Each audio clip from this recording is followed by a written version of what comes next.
तो राधे राधे साथियों, ये हमारी मंथली करंट अफेयर्स वाली क्लास है। कौन सा महीना? अप्रैल महीना। अप्रैल महीना का ये हमारा सेकंड वाला पार्ट है, क्योंकि हम मंथ दो पार्ट में करते हैं, 15-15 दिन करके। तो पहला वाला पार्ट ऑलरेडी अपलोड हो चुका है, ये सेकंड वाला पार्ट है। चलिए स्टार्ट करते हैं इसको भी बिना टाइम वेस्ट करे। तो जीआई टैग वाला प्रश्न है, इसको भी इंपॉर्टेंट प्रश्न मार्क करना। बहुत सारे जीआई टैग भर भर के दे दिए हैं इसी प्रश्न में। अभी मोदी जी ने ही शहनाई, तबला, मसालेदार भरवा मिर्च को अभी जीआई टैग दिया। इसका संबंध किससे है? तो बनारस से है। एक्चुअली में मोदी जी अभी बनारस की यात्रा पर थे, यानी कि वाराणसी की यात्रा पर गए हुए थे। तो जीके तो इनको बढ़ानी ही है, तो इन्होंने अभी 21 उत्तर प्रदेश के 21 उत्पादों को, प्रोडक्ट्स को जीआई टैग दे दिया। वो पूरी लिस्ट मैंने यहाँ पे लगा दिए। कुछ दो चार मैं आपको बता दूं जो मुझे इंपॉर्टेंट लगे, जैसे कि बनारस की शहनाई को, जो कि एक तरह का वाद्य यंत्र हो गया, बनारस का तबला हो गया, बनारस की भरवा मिर्च हो गई, पीलीभीत बांसुरी हो गई, और ये जौनपुर इमरती हो गई, बनारस ठंडाई, बनारस तिरंगी बर्फी हो गया, बरेली का टेराकोटा हो गया, बनारस की मुरल पेंटिंग हो गई। तो पूरा आप देख सकते हो, एक बार रीड कर लेना। बहुत सारे जीआई टैग दिए जा चुके हैं। आप में से पहली बार कोई हमसे करंट अफेयर्स पढ़ रहे हैं तो आपको बता दूं, अभी 2025 में आप देखोगे डेली करंट अफेयर्स अगर पढ़ते हो, बहुत सारे प्रोडक्ट्स को जीआई टैग दिए जा चुके हैं। तो उनके ऊपर मैंने ऑलरेडी क्विज बना दिया है प्रैक्टिस करने के लिए। क्विज कहाँ पे मिलेगी आपको? अपनी क्रैक एग्जाम एप्लीकेशन पे, जिसका लिंक नीचे डिस्क्रिप्शन बॉक्स में मिल जाएगा, या फिर डायरेक्ट गूगल प्ले स्टोर से आप डाउनलोड कर सकते हैं। वहां पे जब आप होम पे जाएंगे तो फ्री क्विज वाले सेक्शन में जाना, उसके बाद टॉपिक वाइज करंट अफेयर्स में जाना, और वहीं पे आपको टॉपिक वाइज में जीआई वाला टॉपिक भी मिल जाएगा, और वहीं जाकर के ये आप क्विज लगा सकते हैं, प्रैक्टिस कर सकते हैं। क्योंकि चीजों को याद करने का एक ही तरीका है, बार बार उसको रिपीट करो, रिकॉल करो, प्रैक्टिस करते रहो। ठीक है, तो ध्यान रखना। हम अगला प्रश्न देखते हैं। फिर अगले में पूछ रहे हैं, अभी सुप्रीम कोर्ट ने बाल तस्करी के मामलों में सुनवाई के लिए कितनी समय सीमा तय की है? तो आंसर होगा 6 महीने। तो अभी सुप्रीम कोर्ट ने बाल तस्करी, यानी कि जिसे आप अंग्रेजी में चाइल्ड ट्रैफिकिंग कहते हो, जिसमें बच्चों की क्रय विक्रय, खरीद फरोख्त की जाती है, तो ऐसे गंभीर मामलों में सुनवाई में तेजी लाने के लिए अभी सभी हाईकोर्ट को निर्देश जारी कर दिए हैं सुप्रीम कोर्ट ने, और कहा कि भैया 6 महीने के अंदर अंदर जो भी इससे संबंधित मुकदमे हैं, कैसे उसमें जल्दी से आपको फैसला देना है। इससे संबंधित एक इंपॉर्टेंट प्रश्न आपको स्टैटिक बताता हूं, ये प्रश्न एग्जाम में आ चुका है कि भारतीय संविधान का कौन सा अनुच्छेद मानव तस्करी पर रोक लगाता है? तो याद रखना आर्टिकल 23 क्लॉज 1। ध्यान रखना ये भी। अगला प्रश्न देखते हैं। फिर अगले में पूछ रहे हैं, अभी दक्षिण पूर्व एशिया का सबसे बड़ा पायलट प्रशिक्षण संस्थान का उद्घाटन कहां पर किया गया? तो आंसर हो जाएगा अमरावती में। ये अमरावती महाराष्ट्र वाला है, आंध्र प्रदेश वाला नहीं है। तो महाराष्ट्र के जो मुख्यमंत्री देवेंद्र फडणवीस जी, उन्होंने विदर्भ के अमरावती शहर में अभी पायलट ट्रेनिंग स्कूल का उद्घाटन किया, और ये दक्षिण एशिया का सबसे बड़ा ट्रेनिंग स्कूल है। यहाँ पे हर साल लगभग 180 पायलटों को ट्रेनिंग दी जाएगी, और उसके लिए 34 ट्रेनिंग विमान भी उपलब्ध कराए जाएंगे। ठीक है, तो ये भी ध्यान में रखना। अगला देखते हैं। फिर अगले में पूछ रहे हैं कि ट्रेन में एटीएम लगाने वाला भारत का पहला बैंक कौन सा बन गया है? तो आंसर हो जाएगा बैंक ऑफ महाराष्ट्र बन गया है। तो बैंक ऑफ महाराष्ट्र ये भारत में ट्रेन में एटीएम लगाने वाला पहला बैंक बन गया है, और इस एटीएम को अभी मुंबई मनमाड़ पंचवटी एक्सप्रेस में लगाया गया है। ये पहली बार है जब भारतीय रेलवे की किसी ट्रेन में एटीएम लगाया गया हो। अभी तो पायलट प्रोजेक्ट के तौर पे इसको लगाया गया है, अगर ये सफल रहता है तो बाकी ट्रेनों में भी इसे लगाया जाएगा। तो अभी कौन सी ट्रेन है ये याद रखना, पंचवटी एक्सप्रेस। ये एक इंटरसिटी ट्रेन है जो कि मुंबई के छत्रपति शिवाजी महाराज टर्मिनस को नासिक जिले के मनमाड़ से जोड़ती है। किस बैंक ने लगाया? बैंक ऑफ महाराष्ट्र ने। तो इसके भी स्टैटिक देख लो। स्थापना होती है 1935 में। मुख्यालय पुणे में मिल जाएगा। टैगलाइन होती है एक परिवार एक बैंक, और एमडी है निधु सक्सेना। ध्यान रखना, अच्छा प्रश्न है। अगला प्रश्न देखते हैं। तो अगले में पूछ रहे हैं, अभी किस राज्य या यूनियन टेरिटरी में स्वास्थ्य सेवा के लिए डिजिटल ई सेहत एप्लीकेशन को शुरू किया गया? तो सही उत्तर हो जाएगा जम्मू कश्मीर में। जम्मू कश्मीर के मुख्यमंत्री कौन? उमर अब्दुल्ला। अभी उन्होंने जम्मू कश्मीर के लोगों के स्वास्थ्य संबंधी जरूरतों को पूरा करने के लिए ही इस ऐप को लॉन्च किया। इसका नाम याद रखना, ई सेहत ऐप। किसने लॉन्च किया? जम्मू कश्मीर में लॉन्च हुआ है, ये याद रखना। अभी जम्मू कश्मीर और लद्दाख हाईकोर्ट के नए चीफ जस्टिस भी बन गए, उनका नाम भी याद रखना, अरुण पल्ली है। ठीक है, अगला देखते हैं। अच्छा, ये भी मोस्ट इंपॉर्टेंट प्रश्न है, इसको भी ध्यान में रखेंगे कि अभी 23वें विधि आयोग के अध्यक्ष कौन बन गए हैं? तो सही उत्तर हो जाएगा जस्टिस दिनेश माहेश्वरी बन गए हैं। तो सुप्रीम कोर्ट के पूर्व न्यायाधीश हैं जस्टिस बोल दूं या न्यायाधीश बोल दूं, क्या नाम है? दिनेश माहेश्वरी। और अभी इन्हीं को 23वें विधि आयोग का लॉ कमीशन का अध्यक्ष बनाया गया है। वे सुप्रीम कोर्ट के पूर्व न्यायाधीश भी रह चुके हैं, 2023 में रिटायर्ड हो गए थे। वैसे वो मेघालय और कर्नाटक हाईकोर्ट के चीफ जस्टिस भी रह चुके हैं। तो विधि आयोग की बात कर लें, ये एक गैर संवैधानिक निकाय है, भारत सरकार के द्वारा गठित किया जाता है। ये क्या काम करता है? कानूनी सुधारों पर शोध करता है, सरकार को कानूनी सुधारों पर सलाह देता है। तो इस विधि आयोग का गठन तो 1 सितंबर 2024 को ही हो गया था। इसका कार्यकाल 3 साल के लिए रहेगा, यानी कि 3 अगस्त 2027 तक। अच्छा, विधि आयोग से 2-3 स्टैटिक प्रश्न जरूर याद रखना। भारत में पहला विधि आयोग 1834 में स्थापित किया गया था। उस समय इसके अध्यक्ष थे लॉर्ड मैकाले। लेकिन स्वतंत्रता के बाद स्वतंत्र भारत का पहला विधि आयोग स्थापित हुआ था 1955 में। उस समय इसके अध्यक्ष कौन थे? MC सीतलवाड़। MC सीतलवाड़ का नाम आपको एक और कारण या एक और वजह से याद आना चाहिए। क्यों याद आता है क्या? ये भारत के पहले महान्यायवादी अटॉर्नी जनरल भी थे, तो ये भी ध्यान में रखना, ठीक है। और इससे पहले 22वें विधि आयोग के अध्यक्ष कौन है? ऋतुराज अवस्थी है। अच्छा, 23वें विधि आयोग का तो इनको अध्यक्ष बना दिया गया, किसे? दिनेश माहेश्वरी को। इन्हीं के साथ 2 पूर्णकालिक सदस्य भी बनाए गए हैं। एक का नाम है हितेश जैन और एक का नाम है DP शर्मा। ये भी थोड़ा सा ध्यान में रखना, ठीक है। वैसे तो यही नाम हमारे लिए इंपॉर्टेंट रहेगा, दिनेश जी का। ध्यान रखना। अगला प्रश्न देखते हैं। फिर अगले में पूछ रहे हैं कि ऑनलाइन स्थायी लोक अदालत सेवा शुरू करने वाला भारत का पहला राज्य कौन सा बन गया? तो आंसर हो जाएगा केरल बन गया है। तो अभी केरल ऑनलाइन स्थायी लोक अदालत सेवा शुरू करने वाला भारत का पहला राज्य बन गया। उद्देश्य क्या है? विशेष रूप से वंचित और दूरस्थ समुदायों के लोगों के लिए न्याय तक पहुंच को सरल और सुलभ बनाना, या आप यूं भी कह सकते हो राज्य के हर कोने तक डिजिटल न्याय के लाभों का विस्तार करना। क्योंकि अब केरल आपको पता है पूर्ण रूप से भारत का पहला डिजिटल राज्य भी बन चुका है, ठीक है। ध्यान रखना। अगला देखते हैं। फिर अगले में पूछ रहे हैं अभी विश्व हीमोफीलिया दिवस ये कब मनाया गया? कब मनाया जाता है भैया? हीमोफीलिया दिवस 17 अप्रैल को मनाया जाता है, याद रखना, है ना। हीमोफीलिया एक आनुवंशिक बीमारी है। क्या होता है इसमें? इतना यूं समझो कि इसमें ब्लड की क्लोटिंग नहीं होती, यानी कि रक्त का थक्का नहीं जमता है। जैसे अगर हमें चोट लग जाती है, थोड़ी देर खून बहता है, उसके बाद वो सूख जाता है, आपने देखा होगा गाढ़ा गाढ़ा हो जाता है ना। वो गाढ़ा गाढ़ा होना ही क्या है? ब्लड क्लोटिंग है, ठीक है। और इस बीमारी को शाही रोग भी कहते हैं, क्योंकि 19वीं शताब्दी में ये बीमारी इंग्लैंड की महारानी विक्टोरिया को हो गई थी, इसलिए शाही रोग के नाम से भी इसको जानते हैं। इस तरह से भी प्रश्न आता है एग्जाम में। अच्छा, थीम की बात करें। थीम क्या है? Access for all women and girls bleed to, सभी के लिए पहुंच, महिलाएं और लड़कियां भी रक्त स्त्राव से ग्रसित होती है, ठीक है। तो ये भी ध्यान में रखना। अगला प्रश्न देखते हैं। तो स्पोर्ट्स का प्रश्न है, इंपॉर्टेंट प्रश्न है कि अभी 2024-25 इंडियन सुपर लीग का खिताब किस टीम ने जीत लिया है? सही उत्तर होगा मोहन बागान सुपर जायंट्स ने। तो यहाँ पे हम बात कर रहे हैं इंडियन सुपर लीग 2024-25 की। इस बार इसका 11वां संस्करण था। फाइनल हुआ कोलकाता में, जो विवेकानंद युवा भारतीय क्रीड़ांगन स्टेडियम है, वहां पे इसको जीत लिया। कोलकाता के मोहन बागान सुपर जायंट ने किसे हराया? फाइनल में बंगलुरु फुटबॉल क्लब को हराया है। एक पॉइंट आप ये भी याद रख सकते हैं कि मोहन बागान सुपर जायंट को ही मैरिनर्स के नाम से भी जानते हैं, ठीक है। तो ये ध्यान में रखना। अगला देखते हैं। फिर पूछ रहे हैं कि भारत ये लेजर निर्देशित हथियार प्रणाली का सफलतापूर्वक परीक्षण करने वाला दुनिया का भी कौन सा देश बन गया है? तो आंसर होगा चौथा देश बन गया है।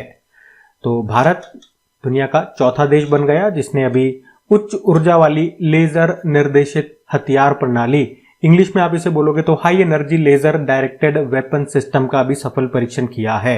और इस तरह से भारत रशिया, चीन और अमेरिका के बाद इसका सफल परीक्षण करने वाला, हमने कहा, चौथा देश बन गया है।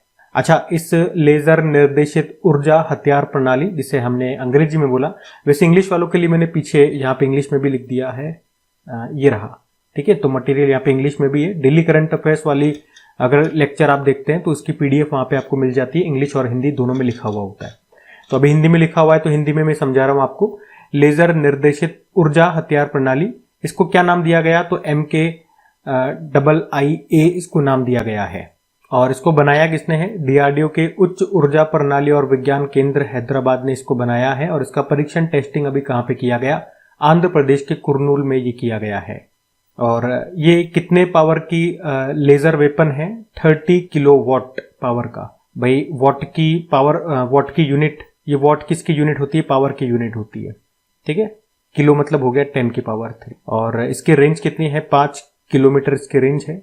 एक और पॉइंट आप ध्यान रख सकते हो, DRDO ने भी कहा है कि वो अब 20 किलोमीटर की रेंज के साथ एक ज्यादा शक्तिशाली 300 किलोवाट सूर्य हथियार प्रणाली भी डेवलप कर रहा है। ठीक है, ये भी एक एक्स्ट्रा पॉइंट आप यहाँ पे नोट कर सकते हैं। अगला प्रश्न हम देखते हैं। तो अगले में क्या पूछ रहे हैं, अभी कुमुदनी लाखिया का निधन हो गया, वे किस शास्त्रीय नृत्य शैली से जुड़ी हुई थी? तो आंसर हो जाएगा कथक। तो प्रख्यात कथक नृत्यांगना थी कुमुदनी लाखिया। 95 वर्ष की उम्र में इनका निधन हो गया। वे गुजरात से थी। उन्हें प्यार से कुमी बेन भी कहा जाता था। उन्होंने कथक की पारंपरिक जड़ों को बनाए रखा और इसे आधुनिक बनाया, और कुछ अवार्ड्स हैं ये इनसे संबंधित, जैसे कि पद्म विभूषण अभी 2025 में ही दिया गया था, और यही पॉइंट है जो इस प्रश्न को इंपॉर्टेंट बनाता है। और अभी इनका निधन हो गया तो इनका नाम जरूर याद रखना आप। ठीक है, अगला प्रश्न देखते हैं। फिर अगले में पूछ रहे हैं, अभी अनुसूचित जातियों के आरक्षण में उपवर्गीकरण सब क्लासिफिकेशन करने वाला भी पहला राज्य कौन सा बन गया है? तो याद रखेंगे आप, तेलंगाना बन गया है। ठीक है, तो तेलंगाना ये भारत का पहला राज्य बन गया है जिसने राज्य में अनुसूचित जातियों के आरक्षण में उपवर्गीकरण, यहाँ पे आप उपवर्गीकरण करो, सब क्लासिफिकेशन किया है। और ये प्रश्न भी बन सकता है कि तेलंगाना सरकार ने राज्य में अनुसूचित जाति समुदाय के भीतर उपवर्गीकरण करने के लिए एक समिति का गठन किया था। उस समिति की अध्यक्षता किसने की थी? शमीम अख्तर ने। और किस तरह से उपवर्गीकरण सब क्लासिफिकेशन किया गया? 3 कैटेगरी में किया इन्होंने, ग्रुप 1, ग्रुप 2, ग्रुप 3 करके। तो ग्रुप 1 में 15 सबसे वंचित समुदायों को रखा, उनको दिया 1% आरक्षण। दूसरे ग्रुप में 18 मध्यम रूप से लाभान्वित समुदायों को रखा 9% आरक्षण के साथ, और तीसरे में 26 अपेक्षाकृत बेहतर समुदायों को रखा 5% आरक्षण के साथ। इतना डिटेल में नहीं पूछेगा, ये सिंपल एक लाइन आपसे पूछेगा, वो याद रखना कि भारत में पहला राज्य कौन सा बन गया जिसने राज्य में अनुसूचित जातियों में आरक्षण में उपवर्गीकरण लागू किया? तो आंसर हो जाएगा तेलंगाना। ठीक है, ये ध्यान रखना। अगला देखते हैं। फिर अगले में पूछ रहे हैं, अभी किसे वर्चुअल दलित साहित्य पुरस्कार 2025 से सम्मानित किया गया? तो आंसर होगा पी शिवकामी को। ठीक है, इस पुरस्कार में 1 लाख रुपए की राशि दी जाती है। पी शिवकामी का नाम याद रखना और कौन सा पुरस्कार मिला ये आप याद रखना। अगला देखते हैं। फिर अगले में पूछ रहे हैं, किस भारतीय अभिनेता को अभी मकाऊ कॉमेडी फिल्म फेस्टिवल 2025 में सम्मानित किया गया? आमिर खान को। और कौन सा सम्मान मिला है? उस सम्मान को क्या कहते हैं, उस अवार्ड को क्या कहते हैं? मास्टर ह्यूमर अवार्ड इनको दिया गया, आमिर खान को, चीन में जो अभी Macau international comedy film festival हुआ था उसमें। ठीक है, तो ये ध्यान में रखना। अगला देखते हैं। तो अगले में पूछ रहे हैं, दिवस है विश्व चगास रोग दिवस, वर्ल्ड चगास डिजीज डे। ये कब मनाया जाता है? आप सभी को पता है, ये 14 अप्रैल को मनाते हैं हम हर साल। पहली बार 2020 में मनाया गया था। इसका नाम ब्राजील के एक डॉक्टर थे कार्लोस चगास, उन्हीं के नाम पे ये इसका नाम रखा गया है इस दिवस का। और क्यों रखा गया, इन्होंने ऐसा क्या किया था? तो इन्होंने 14 अप्रैल 1909 में इस रोग का पहला मामला खोजा था। चगास रोग का जो कारण है, जो परजीवी है, जो प्रोटोजोआ है, उसको क्या कहते हैं? ट्रिपेनोसोमिक क्रूजी। और ट्राइआटोमाइन बग या कीट आप बोल दो, उसके काटने से या उसके मल के माध्यम से ये फैलता है, जिसे किसिंग बग भी कहते हैं। और इसको अमेरिकन ट्रिपेनोसोमियासिस के नाम से भी जाना जाता है, या इसे साइलेंट या साइलेंस्ड के रूप में भी जाना जाता है, क्योंकि इसमें ज्यादातर रोगियों में जीवन भर इसके कोई लक्षण ही देखने को नहीं मिलते हैं। ठीक है, तो ये तो थोड़ी सी थ्योरी मैंने बता दी है, लेकिन हमें क्या याद रखना है? दिवस याद रखना है। वर्ल्ड चगास डिजीज डे कब मनाया जाता है? 14 अप्रैल को। अगला देखते हैं। फिर अगले में पूछ रहे हैं कि अभी मार्च 2025 के लिए mains player of the month किसे चुना गया है? मार्च महीने के लिए। तो आंसर हो जाएगा श्रेयस अय्यर को चुना गया, ICC men's player of the month. और वहीं ICC women's player of the month की बात करेंगे तो ये चुना गया जॉर्जिया वॉल को, ये ऑस्ट्रेलिया की प्लेयर है। ठीक है, ध्यान रखना।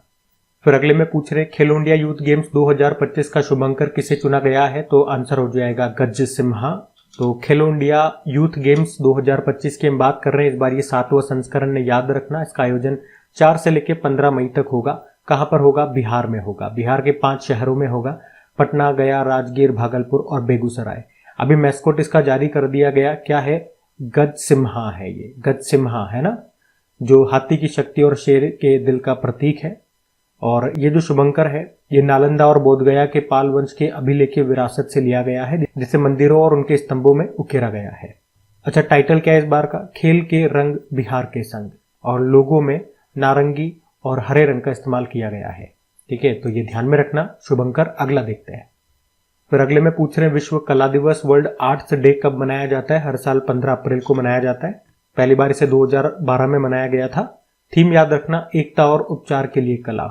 वर्ल्ड आर्ट्स डे की हम यहाँ बात कर रहे हैं। वैसे 15 अप्रैल को हिमाचल दिवस भी होता है, याद रखना। ठीक है, अगला देखते हैं। फिर अगले में पूछ रहे हैं अभी किस राज्य की शून्य गरीबी योजना का नाम बदलकर doctor B are Ambedkar ji के नाम पे रख दिया गया है? तो इसका उत्तर हो जाएगा उत्तर प्रदेश। अभी बी आर अम्बेडकर जी की हमने 14 अप्रैल को कौन सी जयंती 135वीं जयंती मनाई, तो उसी अवसर पर अभी उत्तर प्रदेश के जो मुख्यमंत्री है योगी आदित्यनाथ जी, उन्होंने घोषणा कर दी कि हमारे यहाँ पे जो शून्य गरीबी योजना चलती है उसका नाम हम बाबा साहब के नाम पे रखेंगे। और ये जो शून्य गरीबी योजना है, नाम से समझ में आ रहा है इसका उद्देश्य क्या है, उत्तर प्रदेश में गरीबी का पूर्ण उन्मूलन, उसे खत्म करना। अच्छा, इसी तरह से एक योजना मैंने आपसे पूछी थी डेली करंट अफेयर्स वाली क्लास में कि अभी कुछ दिन पहले ही किस राज्य ने शून्य गरीबी P4 पॉलिसी शुरू की थी, तो याद रखना आंध्र प्रदेश इसका आंसर होगा। ठीक है, ध्यान रखना। अगला देखते हैं। फिर अगले में पूछ रहे हैं अभी किसे टोक्यो में, जापान के टोक्यो में लीजेंड्स ऑफ एंडोस्कोपी पुरस्कार से सम्मानित किया गया, तो आंसर हो जाएगा डॉक्टर डी नागेश्वर रेड्डी को। तो कौन सा पुरस्कार मिला है? लीजेंड्स ऑफ लेंडोस्कोपी पुरस्कार दिया गया। ये हैदराबाद में जो AIG हॉस्पिटल है उसके अध्यक्ष है doctor D Nageshwar Reddy. Tokyo में इनको ये सम्मान मिला है। ठीक है, अगला देखते हैं। फिर अगले में पूछ रहे हैं अभी किस राज्य को आधार कार्यान्वयन में उत्कृष्टता के लिए अभी 2 UIDAI पुरस्कार से सम्मानित किया गया, तो आंसर इसका हो जाएगा मेघालय। तो अभी मेघालय को UIDAI के द्वारा 2 कैटेगरी में सर्वश्रेष्ठ प्रदर्शन करने वाले राज्यों के रूप में मान्यता दी गई है। 2 कौन कौन सी कैटेगरी में? एक तो बच्चों के अनिवार्य बायोमेट्रिक अपडेट में सर्वश्रेष्ठ प्रदर्शन करने वाला इसे राज्य चुना गया, और वयस्क आधार नामांकन में सत्यापन में और वयस्क आधार नामांकन के सत्यापन में सर्वश्रेष्ठ प्रदर्शन करने वाले राज्य का पुरस्कार, मतलब इस 2 कैटेगरी में इसको ये पुरस्कार दिए गए। UIDAI unique identification authority of India की फुल फॉर्म याद रखना, एग्जाम में पूछी जा चुकी है ये। और अभी इसके CEO कौन बने थे? भुवनेश कुमार बने थे, ये नाम भी याद में रखना। ठीक है, अगला देखते हैं। फिर अगले में पूछ रहे हैं कि ACI, अच्छा ACI मतलब airport council international. Airport council international world के अनुसार अभी दुनिया का सबसे व्यस्त हवाई अड्डा, बिजिएस्ट एयरपोर्ट अभी किसे चुना गया है? तो सही उत्तर हो जाएगा अटलांटा एयरपोर्ट, जो कि कहाँ का है? ये अमेरिका का है। और इसमें दूसरे स्थान पे दुबई एयरपोर्ट को रखा है, जबकि भारत का जो इंदिरा गांधी इंटरनेशनल एयरपोर्ट है जो दिल्ली में है, वो इस लिस्ट में 9वें स्थान पर है। और आप कह सकते हो कि टॉप 10 में ये एकमात्र भारतीय एयरपोर्ट है जो इस लिस्ट में शामिल है। ठीक है, 2024 के डेटा के अनुसार हम ये सारी बातें कर रहे हैं। अगला देखते हैं। फिर अगले में पूछ रहे हैं भी किस राज्य सरकार ने भूमि रिकॉर्ड प्रबंधन के लिए भू भारती नाम से एक पोर्टल को लॉन्च किया है? तो आंसर हो जाएगा तेलंगाना। तो अभी तेलंगाना सरकार ने भूमि रिकॉर्ड प्रबंधन, उसके मैनेजमेंट को सरल, पारदर्शी, ट्रांसपेरेंट और जनता के लिए सुलभ बनाने के लिए ही भू भारती नाम से एक पोर्टल को लॉन्च किया है। ये पिछली सरकार में जो धरनी पोर्टल चलता था ये उसकी जगह लेगा। ठीक है, तो भू भारती पोर्टल किसने लॉन्च किया? तेलंगाना ने लॉन्च किया है भूमि रिकॉर्ड प्रबंधन के लिए, यानी कि लैंड रिकॉर्ड मैनेजमेंट के लिए। अगला देखते हैं। फिर अगले में पूछ रहे हैं अभी संयुक्त राष्ट्र के द्वारा पहली बार शिपिंग उद्योग पर कार्बन टैक्स कब से लागू किया जाएगा? तो सही उत्तर हो जाएगा 2028 से। तो इंटरनेशनल मैरीटाइम ऑर्गेनाइजेशन, जो कि यूनाइटेड नेशन की एक एजेंसी है, इसने पहली बार शिपिंग इंडस्ट्री पर कार्बन टैक्स लगाने का निर्णय लिया है, और भारत और 62 देशों ने इस फैसले का स्वागत किया, वो इस पक्ष में है। तो अब ये कार्बन टैक्स कब से लगाया जाएगा? 2028 से लागू हो जाएगा। और ऐसा अनुमान है कि इस टैक्स से 2030 तक $40 बिलियन तक कमाई की जा सकेगी। क्या होता है कार्बन टैक्स? तो अगर कोई कंपनी कार्बन डाइऑक्साइड या दूसरी ग्रीन हाउस गैसेस का उत्सर्जन करेगी तो उस पर टैक्स लगाया जाएगा। जितना उत्सर्जन करेगी उतना उस पर ये टैक्स लगेगा, और इसी टैक्स को कार्बन टैक्स कहेंगे। इंटरनेशनल मैरीटाइम ऑर्गेनाइजेशन की बात करें तो इसका हेडक्वार्टर मिलेगा आपको लंदन में, ये याद रखना। अगला देखते हैं। फिर अगले में पूछ रहे हैं कि भारत का पहला गैलियम नाइट्राइड आधारित सेमीकंडक्टर प्लांट ये किस राज्य में बनाया जा रहा है? तो आंसर हो जाएगा इसका छत्तीसगढ़ में।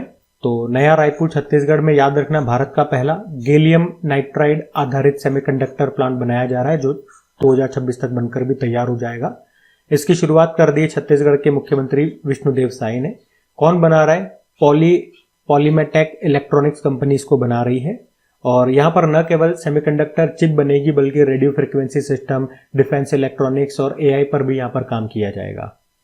नॉर्मली क्या होता है, जो सेमीकंडक्टर चिप्स होती है आपको पता है सिलिकॉन की बनी होती है, क्योंकि सेमीकंडक्टर का बेस्ट जो एग्जांपल आप पढ़ते हो यही पढ़ते हो, सिलिकॉन, जर्मेनियम, तो इसी की बनी होती है। लेकिन यहाँ पर गैलियम नाइट्राइड से बनाई जा रही है, क्योंकि गैलियम नाइट्राइड से बनी सेमीकंडक्टर चिप्स ज़्यादा फास्ट होगी, ज़्यादा पावरफुल होगी और ज़्यादा एफिशिएंट होगी। ठीक है, तो ये लाइन याद रखना, ये हमारे लिए लाइन इंपॉर्टेंट रहेगी।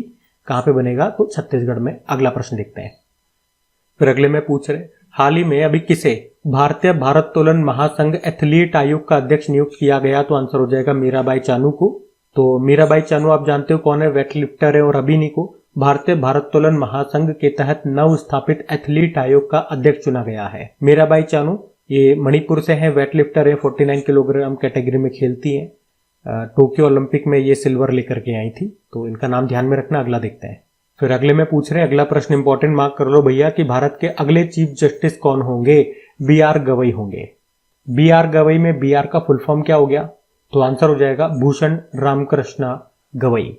तो ये हमारे नए चीफ जस्टिस ऑफ इंडिया होंगे। और कौन से नंबर के होंगे? तो 52 नंबर के होंगे। एक्चुअली में अभी जो 51 नंबर के हैं कौन है? संजीव खन्ना। उनका कार्यकाल अभी समाप्त हो रहा है मई में ही, 13 मई 2025 को वो रिटायर्ड हो रहे हैं। तो उनके बाद अब नए 52 नंबर के हमारे चीफ जस्टिस ऑफ इंडिया होंगे, ये बी आर गवई। तो इनका नाम आपको याद रखना है। वैसे सुप्रीम कोर्ट के जो चीफ जस्टिस होते हैं उनके रिटायरमेंट एज भी याद रख लो, 55 ईयर होती है। ठीक है, याद रखना। ये अगला प्रश्न देखते हैं। फिर अगले में क्या पूछ रहे हैं कि भैया इक्वाडोर के नए राष्ट्रपति कौन बन गए हैं? तो आंसर होगा डेनियल नोबोवा। पहले भी यही थे, अभी यहाँ पे चुनाव हुए, फिर से इन्होंने ये चुनाव जीत लिया। डेनियल नोबोवा इनका नाम। एक बार इक्वाडोर में आपको मैप में दिखा दूं, ये साउथ अमेरिकी कॉन्टिनेंट है और इक्वाडोर यहाँ पर रहा। कैपिटल इसकी होती है क्विटो। यूएस डॉलर यहाँ पे करेंसी चलती है। डेनियल नोबोवा यहाँ के प्रेसिडेंट बन गए हैं, तो इनका नाम ध्यान में रखना। अगला देखते हैं। अगला प्रश्न भी इंपॉर्टेंट है, मिलिट्री एक्सरसाइज का है, कि भारत और किस देश के बीच द्विपक्षीय डस्टलिक सैन्य अभ्यास आयोजित किया गया था? तो सही उत्तर हो जाएगा उज्बेकिस्तान। तो कौन सा एक्सरसाइज है? डस्टलिक एक्सरसाइज है। इस बार इसका 6ठा संस्करण हुआ भारत और उज्बेकिस्तान के बीच में। कहां पर हुआ? पुणे में हुआ। ठीक है, तो ये 3-4 बातें आप ध्यान रखना, कौन सा एक्सरसाइज, कौन सा एडिशन किन के बीच हुआ और कहां पर हुआ। पहला इनके बीच में जो ये एक्सरसाइज है ये 2019 में हुआ था, वो उज्बेकिस्तान में हुआ था। ठीक है, अगला देखते हैं। एक बार उज्बेकिस्तान में ले चलता हूं आपको। सेंट्रल एशियन कंट्री है, ये रहा उज्बेकिस्तान। ताशकेंत इसकी कैपिटल हो गई, करेंसी होती है सोम और प्रेसिडेंट है शौकत मिर्जियोये। ध्यान रखना। अगला देखते हैं। फिर अगले में पूछ रहे हैं, अभी हाल ही में किसने 15वीं हॉकी इंडिया सीनियर पुरुष राष्ट्रीय चैंपियनशिप 2025 को जीत लिया? तो आंसर होगा पंजाब ने जीत लिया है। हम बात कर रहे हैं hockey India senior mains national championship 2025 की। इस बार इसका ये 15वां एडिशन हुआ था। कहां पे हुआ था? उत्तर प्रदेश के झांसी में हुआ था, मेजर ध्यानचंद हॉकी स्टेडियम में। वहीं पे पंजाब ने जीत लिया और हराया किसको? मध्य प्रदेश को हरा दिया। ठीक है, तो ये ध्यान में रखना। अगला देखते हैं। फिर अगले में पूछ रहे हैं कि अभी नीति आयोग ने एक रिपोर्ट जारी की है, उसके अनुसार 2023 में ऑटोमोबाइल उत्पादन में दुनिया में भारत कौन से स्थान पर है? तो भारत 4थे स्थान पर है। अब नीति आयोग की वो रिपोर्ट देख लेते हैं, उसका नाम क्या है। पहले तो ये देखो, automotive industry powering India participation in global value chains. तो नीति आयोग ने ही ये रिपोर्ट जारी की है, किसके साथ मिलकर के? क्रिसिल के साथ मिलकर के। और अभी इसको जारी किया है किसने? नीति आयोग के जो उपाध्यक्ष है सुमन बेरी ने दिल्ली में इसको जारी किया। तो इस रिपोर्ट में क्या बताया गया कि चाइना, अमेरिका और जापान के बाद भारत दुनिया का 4था सबसे बड़ा ऑटोमोबाइल उत्पादक देश है। इस रिपोर्ट में बताया गया कि दुनिया में ऑटोमोबाइल का सबसे बड़ा उत्पादक देश चाइना है, फिर अमेरिका, फिर जापान और भारत है 4थे स्थान पर, यह याद रखना। और इसी रिपोर्ट के अनुसार 2020 में वैश्विक ऑटोमोटिव कलपुर्जों यानी कि जो उसके पार्ट्स होते हैं उनका व्यापार लगभग $700 बिलियन का रहा है और उसमें भारत की हिस्सेदारी मात्र 3% या कह दो लगभग $20 बिलियन की रही है। ठीक है, तो ये रिपोर्ट के इंपॉर्टेंट पॉइंट्स है जो मैंने आपको बता दिया, ध्यान में रखना। अगला देखते हैं। फिर अगले में पूछ रहे हैं, अभी इंडिया जस्टिस रिपोर्ट 2025 आई, उसमें पुलिस, न्यायपालिका और जेल व्यवस्था के आधार पर कौन सा राज्य टॉप पे रहा? तो आंसर हो जाएगा कर्नाटक। तो अभी टाटा ट्रस्ट और दूसरी संस्थाओं ने मिलकर के अभी ये इंडिया जस्टिस रिपोर्ट 2025 को जारी किया और ये जो रिपोर्ट है ये राज्यों की न्याय प्रणाली जैसे कि police, judiciary, jail, legal help, इनका एनालिसिस करके तैयार की गई है। तो इस रिपोर्ट में बड़े राज्यों में अगर ओवरऑल कैटेगरी में हम बात करते हैं तो टॉप पे कर्नाटक है, सबसे आखिरी में पश्चिम बंगाल, उत्तर प्रदेश रहे। आप देख सकते हो यहाँ पे लार्ज स्टेट्स में ओवरऑल कैटेगरी में बात कर रहे हैं हम, ठीक है। इंडिविजुअल कैटेगरी में आप देख सकते हो यहाँ पे रैंकिंग है, लेकिन ओवरऑल कैटेगरी में अगर लार्ज स्टेट्स में बात करते हैं तो कर्नाटक टॉप पर है, स्मॉल स्टेट्स में सिक्किम टॉप पर है, ठीक है, ये ध्यान रखना। अगला देखते हैं। फिर अगले में पूछ रहे हैं कि देश का पहला पूर्ण डिजिटल साक्षर राज्य कौन सा बन गया है, तो आंसर होगा केरल बन गया है। तो सिंपल से याद रखना है, केरल ये पूर्ण डिजिटल साक्षरता हासिल करने वाला भी पहला राज्य बन गया। मतलब यहाँ का हर व्यक्ति डिजिटल डिवाइसेस का उपयोग कर सकता है। जैसे स्मार्टफोन को यूज करके वो वॉइस कॉल कर सकता है, वीडियो कॉल कर सकता है, व्हाट्सएप को यूज कर सकता है, इंटरनेट बैंकिंग का इस्तेमाल करता है, सोशल मीडिया और डिजिटली सरकारी सेवाओं से वो जुड़ा हुआ है। तो इसीलिए हमने कहा कि केरल ये फुल डिजिटल, पूर्ण डिजिटल साक्षर राज्य बन चुका है। कौन सा? केरल बन चुका है। ये आपको ध्यान रखना है, इतनी सी बात याद रखनी है आपको, ठीक है। अगला देखते हैं। तो अच्छा प्रश्न है ये, इस तरह के प्रश्न आते हैं एग्जाम में। दिवस वाला है कि वर्ल्ड हेरिटेज डे, विश्व धरोहर दिवस, ये कब मनाया जाता है? आप कहोगे 18 अप्रैल को मनाया जाता है। तो थीम और ध्यान रख लो, इसकी थीम क्या है? Heritage under threat from disaster and conflicts, यानी कि आपदा और संघर्ष से खतरे में धरोहर, ठीक है। तो ये ध्यान रखना। अगला देखते हैं। फिर अगले में पूछ रहे हैं कि इंटरपोल की गवर्नेंस समिति की अध्यक्षता अभी किसने संभाल ली है? तो सही उत्तर हो जाएगा यूनाइटेड अरब अमीरात ने। तो अभी आपको याद रखना है, यूनाइटेड अरब अमीरात को इंटरपोल की गवर्नेंस समिति का अध्यक्ष चुन लिया गया है। और यहाँ पे यूनाइटेड अरब अमीरात के जो लेफ्टिनेंट कर्नल हैं दाना हुमैद अल मरजूकी, उनको इसका हेड बनाया गया है। यूएई पहली बार इसकी अध्यक्षता कर रहा है।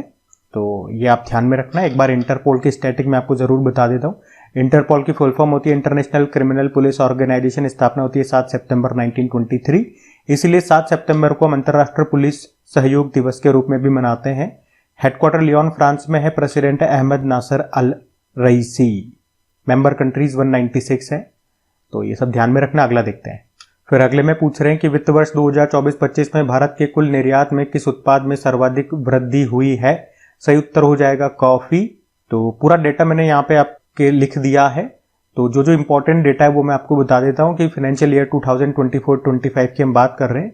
तो इस वित्त वर्ष के दौरान भारतीय निर्यात यानी कि एक्सपोर्ट, ये सामान में भी हुआ है और सर्विसेज में भी हुआ है। टोटल मिलाकर के बता रहे हैं कितना है, $820.93 बिलियन है, जो कि पिछले वित्त वर्ष की तुलना में 5.5% ज्यादा है। अच्छा, ये तो निर्यात की बात कर ली। वहीं इसी वित्त वर्ष में फाइनेंशियल ईयर 2024-25 में बात करें कि आयात कितना हुआ, तो आयात यानी कि इंपोर्ट वो है $915.19 बिलियन। तो आप देख सकते हो, ये तो एक्सपोर्ट हो गया हमारा, ये इंपोर्ट हो गया। तो आप क्या देख रहे हो, इंपोर्ट ज्यादा है, हमने ज्यादा मंगवाया है, भेजा कम है। तो ये दर्शाता है घाटा को, व्यापार घाटा हुआ है। तो इसमें से इसको माइनस कर देंगे तो कितना घाटा हुआ है, $94.26 बिलियन का हमें घाटा हुआ है।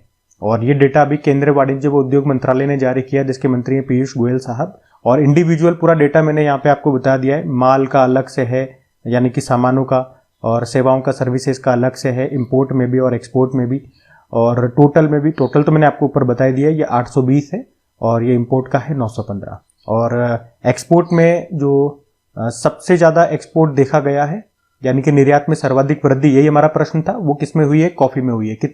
कितना रहा, 40.37%। फिर तंबाकू है, फिर इलेक्ट्रॉनिक्स आइटम वगैरह है। ध्यान रखना, इस तरह के डेटा वाले प्रश्न एग्जाम में जरूर आते हैं। अगला प्रश्न देखते हैं। फिर अगले में पूछ रहे हैं कि 14 अप्रैल को किसने डॉक्टर भीमराव अंबेडकर दिवस घोषित किया है? फिर अगले में पूछ रहे हैं अभी 14 अप्रैल को किसने डॉक्टर भीमराव अंबेडकर दिवस के रूप में घोषित किया है? तो ये किया है न्यूयॉर्क में। आपको पता है 14 अप्रैल को हम BR अम्बेडकर जी की जयंती मनाते हैं, और इस बार हमने कौन से नंबर की जयंती मनाई, 135वीं। और न्यूयॉर्क ने 14 अप्रैल को डॉक्टर भीमराव अंबेडकर दिवस के रूप में घोषित कर दिया है। अब से हर साल ये 14 अप्रैल को ये दिवस मनाएंगे, ठीक है। अच्छा, न्यूयॉर्क ये अमेरिका का एक शहर है। किस नदी के किनारे स्थित है? याद रखना, हडसन नदी के किनारे। अगला देखते हैं। फिर अगले में पूछ रहे हैं कि देश का पहला भारतीय रचनात्मक प्रौद्योगिकी संस्थान ये कहां पर शुरू होगा? इंग्लिश में बोलोगे तो Indian institute of creative technology. तो सही उत्तर हो जाएगा मुंबई में। तो इस इंस्टीट्यूट में होगा क्या, तो इस संस्था में एनिमेशन, विजुअल इफेक्ट, गेमिंग को ये यूनिवर्सिटी समर्पित होगी। यहाँ पे इन सबको लेकर के जो क्रिएटिव काम है वो होंगे, ठीक है। तो सिंपल से याद रखना, ये देश का पहला इस तरह का भारतीय रचनात्मक प्रौद्योगिकी संस्थान जो कि शुरू होगा मुंबई में। अगला देखते हैं। फिर अगले में पूछ रहे हैं कि भारतीय नौसेना ने तीसरे मेघयान 25 का आयोजन कहां पर किया है? तो आंसर हो जाएगा नई दिल्ली में। तो मेघयान कार्यक्रम, इसका इस बार ये तीसरा संस्करण था जो कि अभी नई दिल्ली में हुआ। इसका आयोजन किसने किया? भारतीय नौसेना ने किया है। और इसका उद्देश्य क्या है? समुद्री मौसम विज्ञान और समुद्र विज्ञान के क्षेत्र में जागरूकता और सहयोग को बढ़ावा देना। थीम भी है प्रारंभिक चेतावनी, गैप को एक साथ बांटना। अगला देखते हैं। तो अगले में पूछ रहे हैं फिडे महिला विश्व चैंपियनशिप 2025 का खिताब किसने जीत लिया है। चाइना के प्लेयर हैं जू वेंजुन, इनका नाम है। अच्छा, पहले हम बात कर रहे हैं ये फिडे वुमेन्स वर्ल्ड चैंपियनशिप 2025 का आयोजन कहाँ पे हुआ था। तो ये शंघाई चाइना में इसका आयोजन हुआ, अभी 1 से लेकर 16 अप्रैल तक हुआ था। चाइना की ही जू वेंजुन ने इसको जीत लिया है, 5वीं बार इन्होंने ये टाइटल जीता है, ध्यान रखना। अगला देखते हैं। फिर अगले में पूछ रहे हैं कि भारत की सबसे लंबी रेल सुरंग ये कहाँ पर बनाई जा रही है। तो आंसर हो जाएगा उत्तराखंड में बनाई जा रही है। ये होगी भारत की सबसे बड़ी रेलवे टनल जो कि उत्तराखंड में बनाई जा रही है। इस टनल का नाम T8 है, या इसे जनासू टनल या देवप्रयाग जनासू टनल भी कहा जा रहा है।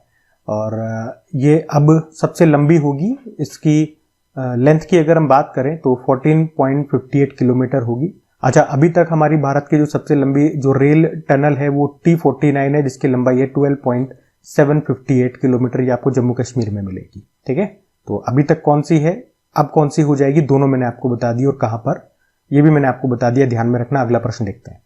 फिर अगला देखो, अगले में पूछ रहे हैं भारत की पहली मिसेज ग्लोब इंटरनेशनल का खिताब किसने जीत लिया या कौन बन गई हैं। तो आंसर होगा अनुराधा गर्ग। तो मिसेज ग्लोब इंटरनेशनल 2025 का खिताब इन्होंने जीत लिया है और ये खिताब जीतने वाली वो पहली भारतीय बन गई है, इसलिए प्रश्न मैं आपको करवा रहा हूं। और इस प्रतियोगिता का आयोजन अभी शेंजन चाइना में हुआ था। ठीक है, तो मिसेज ग्लोब इंटरनेशनल की हमने यहाँ पे बात करी है, पहली भारतीय बन गई है ये, अनुराधा गर्ग इनका नाम है। अगला प्रश्न देखते हैं। फिर अगले में पूछ रहे हैं कि विश्व लीवर दिवस, वर्ल्ड लीवर डे कब मनाया जाता है। तो आंसर हो जाएगा 19 अप्रैल को मनाया जाता है। तो ये आप ध्यान रखना। और थीम याद रखो, थीम क्या है, भोजन ही दवा है, फूड इज मेडिसिन। बाकी लीवर से संबंधित कुछ इस तरह के प्रश्न मैंने आपको करवाए थे जो कि अक्सर एग्जाम में पूछे जाते हैं, ये आपको याद भी होने चाहिए।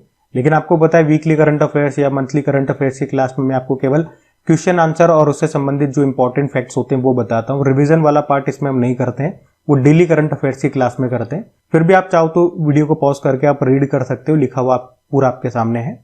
हम अगला प्रश्न देखते हैं।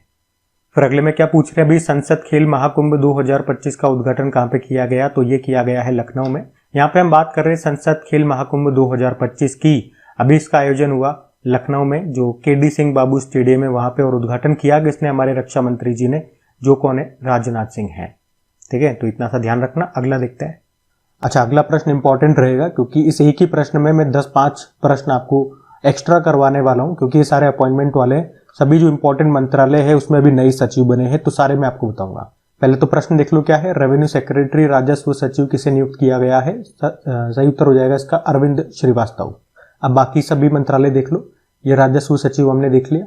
श्रम व रोजगार मंत्रालय, लेबर एंड एम्प्लॉयमेंट मिनिस्ट्री में बात करेंगे तो इसमें सचिव बनी है वंदना गुगरानी। नागरिक उड्डयन मंत्रालय में बने हैं समीर कुमार सिन्हा। संस्कृति मंत्रालय में विवेक अग्रवाल। खेल मंत्रालय में हरिरंजन राव। कौशल विकास उद्यमिता मंत्रालय में रजित पुन्हानी। नवीन एवं नवीकरणीय ऊर्जा मंत्रालय में संतोष कुमार सारंगी। और संसदीय कार्य मंत्रालय में निकुंजा बिहारी धल। अच्छा, ये 2-3 विभाग भी इंपॉर्टेंट है तो इनको भी देख लो। जैसे कि वित्त मंत्रालय के आर्थिक मामलों के विभाग में सचिव बने अनुराधा ठाकुर, और उसी तरह से वित्त मंत्रालय के व्यय विभाग के सचिव कौन बने, विमलुंगमंग वुलनाम। थोड़ा अजीब सा नाम है, ध्यान रखना। और उसी तरह से ये वित्त मंत्रालय के अंतर्गत जो लोक उद्यम विभाग आता है उसके सचिव के मोसेस चालई बने।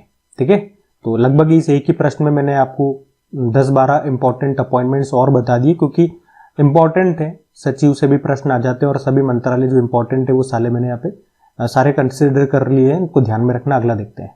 लो, इसी तरह से एक और इंपॉर्टेंट अपॉइंटमेंट आ गया। ICAR के महानिदेशक डायरेक्टर जनरल कौन बन गए। तो आंसर हो जाएगा मांगीलाल जाट बन गए। ICAR का मतलब क्या होता है, Indian council of agricultural research, भारतीय कृषि अनुसंधान परिषद। अच्छा, यहाँ से एक अच्छा प्रश्न ये बन सकता है कि इसकी जो स्थापना है किसकी सिफारिश पे होती है, कौन सी समिति, तो वो भी आप देख लो। तो इसकी जो स्थापना है ये कृषि पर रॉयल कमीशन की सिफारिश पर इसकी स्थापना होती है, जिसकी अध्यक्षता की थी 1928 में लॉर्ड लिनलिथगो ने, और इसकी स्थापना होती है 16 जुलाई 1929 में। कृषि व किसान कल्याण मंत्रालय के अंतर्गत आता है ये, और नई दिल्ली में मुख्यालय है। ये सब ध्यान रखना।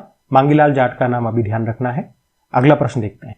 देखो, फिर अगले में क्या पूछ रहे कि अभी 6ठी एशियाई अंडर 18 एथलेटिक्स चैंपियनशिप 2025 में भारत के लिए एकमात्र गोल्ड जीता है। किसने जीता? वो एकमात्र गोल्ड हिमांशु ने जीता है। पूरी चैंपियनशिप की एक बार बात कर लें तो छठा संस्करण था एशियाई अंडर 18 एथलेटिक्स चैंपियनशिप 2025 का। कहाँ पे हुआ? सऊदी अरब में जो प्रिंस नाइफ बिन अब्दुल अजीज स्पोर्ट्स सिटी है वहां पे। भारत ने टोटल 11 मेडल जीते हैं, जिसमें से 1 गोल्ड है, 5 सिल्वर, 5 ब्रोंज है। ये 1 गोल्ड किसने जीता, यही इंपॉर्टेंट है। ये जीता है हिमांशु ने, जिनका संबंध भाला फेंक से है। ठीक है, तो ये ध्यान में रखना। अगला देखते हैं।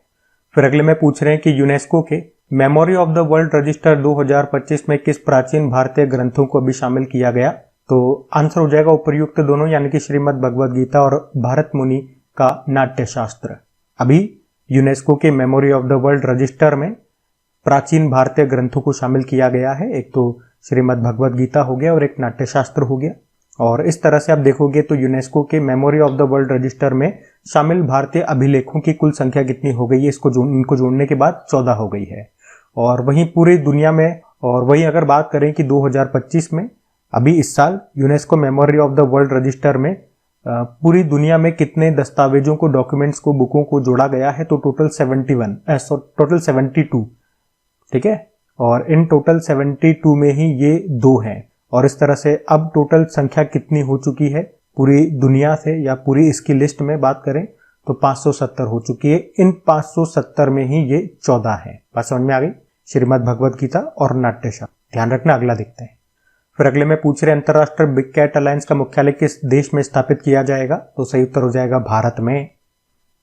तो अभी गवर्नमेंट ऑफ इंडिया ने इंटरनेशनल बिग कैट अलायंस के साथ ऑफिशियल एग्रीमेंट साइन कर लिया है। और इस एग्रीमेंट के अंतर्गत इस अलायंस का जो हेडक्वार्टर है, जो सेक्रेटरीट है, ये भारत में स्थापित किया जाएगा। और इसके तहत भारत ने इंटरनेशनल बिग कैट अलायंस को 150 करोड़ रुपए की राशि 5 वर्षों के लिए देने की घोषणा कर दी है, 2023-24 से लेकर 2028-29 तक। इंटरनेशनल बिग कैट अलायंस की बात कर ले तो मोदी जी ने ही अप्रैल 2023 को प्रोजेक्ट टाइगर की, हमारा जो प्रोजेक्ट टाइगर है उसकी 50वीं एनिवर्सरी पर इसको लॉन्च किया था। उद्देश्य क्या है इंटरनेशनल बिग कैट अलायंस का? दुनिया के 7 बड़े बिग कैट्स जैसे tiger, lion, leopard, snow leopard, puma, jaguar, cheetah, इनका कंजर्वेशन करना। इसमें 5 सदस्य देश कौन कौन से हैं? Bharat, Nicaragua, Eswatini, Liberia, Somalia. ठीक है, तो भारत में इसका मुख्यालय बनेगा, ये आप ध्यान रखना। अगला देखते हैं। फिर अगले में पूछ रहे हैं कि एथलीट पासपोर्ट मैनेजमेंट यूनिट शुरू करने वाला भारत ये दुनिया का कौन सा देश बना है? तो आंसर होगा 17 नंबर का। तो अभी 17 अप्रैल की वो तारीख है जब हमारे जो खेल मंत्री मनसुख मांडविया जी, उन्होंने नेशनल डोप टेस्टिंग लेबोरेटरी नई दिल्ली में ही एथलीट पासपोर्ट मैनेजमेंट यूनिट का उद्घाटन किया है। ये भारत का तो पहला एथलीट पासपोर्ट मैनेजमेंट यूनिट है और इस तरह से ये पूरी दुनिया में 17वां है। अब ये क्या है एथलीट पासपोर्ट मैनेजमेंट यूनिट? ये एक विशेष यूनिट होती है जो खिलाड़ियों के एथलीट बायोलॉजिकल पासपोर्ट की निगरानी करेगी। इनके पासपोर्ट में खिलाड़ियों से संबंधित पूरी जानकारी मिल जाएगी। वो खिलाड़ी किस देश का है, कौन कौन सी दवाई का सेवन कर रखा है क्या नहीं है, वो पूरी जानकारी यहाँ मिल जाएगी। वैसे इसको लाने का मुख्य उद्देश्य क्या है? खिलाड़ियों के शरीर से जुड़े जैविक डेटा, यानी कि बायोलॉजिकल जो भी डेटा हो गए जैसे ब्लड, हार्मोन, इसकी लगातार जांच करना और उससे ये पता लगाना कि खिलाड़ी किसी तरह की डोपिंग कर रहा है नहीं कर रहा। डोपिंग का मतलब हो गया गलत तरह की दवाओं का सेवन। जो स्पोर्ट्स में जो शक्तिवर्धक दवाएं होती है उनका सेवन प्रतिबंधित होता है, बैन होता है। जो आपकी पावर को बढ़ा दे, इस तरह की जो दवाइयां होती है वो स्पोर्ट्स के खेल में बैन होती है, उनका सेवन नहीं कर सकते हैं। ठीक है, अगर करते हो तो वही डोपिंग कहलाती है। तो इसी के लिए ये ध्यान में रखना। अच्छा प्रश्न है, अगला प्रश्न देखते हैं। अगला प्रश्न बुक से है, क्या है the chief minister and the spice book को किसने लिखा है? तो A.S. दुल्लत ने इस बुक को लिखा है। तो बुक का नाम याद रखना। और ये है कौन? A.S. दुल्लत मतलब पूरा नाम हो गया अमरजीत सिंह दुल्लत। भारत की जो खुफिया एजेंसी है रॉस के पूर्व प्रमुख ये रह चुके हैं। तो इंपॉर्टेंट बुक रहेगी। अमरजीत सिंह दुल्लत ने कौन सी बुक लिखी है अभी? The chief minister and the spy. ठीक है, बुक का नाम याद रखना, लेखक का नाम याद रखना। अगला देखते हैं। फिर अगले प्रश्न में पूछ रहे हैं अभी न्यू एजुकेशन पॉलिसी 2020 के तहत किसने स्कूलों में हिंदी को तीसरी भाषा के रूप में अनिवार्य बनाया है? तो आंसर हो जाएगा महाराष्ट्र। तो न्यू एजुकेशन पॉलिसी 2020, अच्छा पहले तो याद रखना किसकी सिफारिश पे ये आती है? तो कस्तूरी रंगन समिति। ये तो स्टैटिक प्रश्न हो गया। और आपको पता है इस समिति में क्या, इस न्यू एजुकेशन पॉलिसी में क्या कहा गया कि हम 5+3+3+4 के फॉर्मूले को अपनाएंगे। किसको रिप्लेस करेंगे? 10+2 का जो फॉर्मूला चलता था। और इसका मतलब क्या हो गया, इस 4 का मतलब हो गया लास्ट की जो 9वीं 10वीं 11वीं 12वीं कक्षा, इसका मतलब हो गया 6ठी 7वीं 8वीं, इसका मतलब हो गया तीसरी 4थी 5वीं, और इसमें प्राइमरी जो कक्षाएं आ जाएंगी, प्री प्राइमरी जो, और नर्सरी एलकेजी एचकेजी जो भी होता है, और 1 और 2।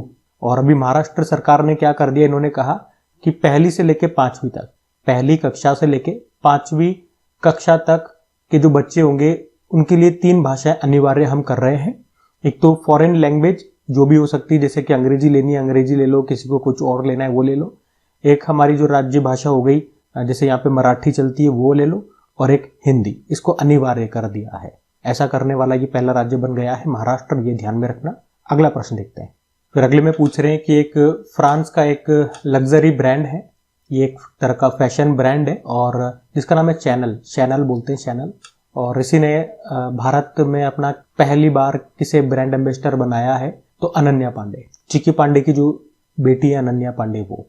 ठीक है, अगला देखते हैं। फिर अगला प्रश्न इंपॉर्टेंट रहेगा क्योंकि मोदी जी से संबंधित है। प्रधानमंत्री नरेंद्र मोदी ने अभी किस राज्य में दीनबंधु छोटू राम पावर प्लांट की तीसरी इकाई तीसरी यूनिट का उद्घाटन किया है, शिलान्यास किया है। फिर अगला प्रश्न इंपॉर्टेंट है कि मोदी जी ने अभी किस राज्य में दीनबंधु छोटू राम पावर प्लांट की तीसरी इकाई का शिलान्यास किया, फाउंडेशन स्टोन रखा है, तो ये है हरियाणा में।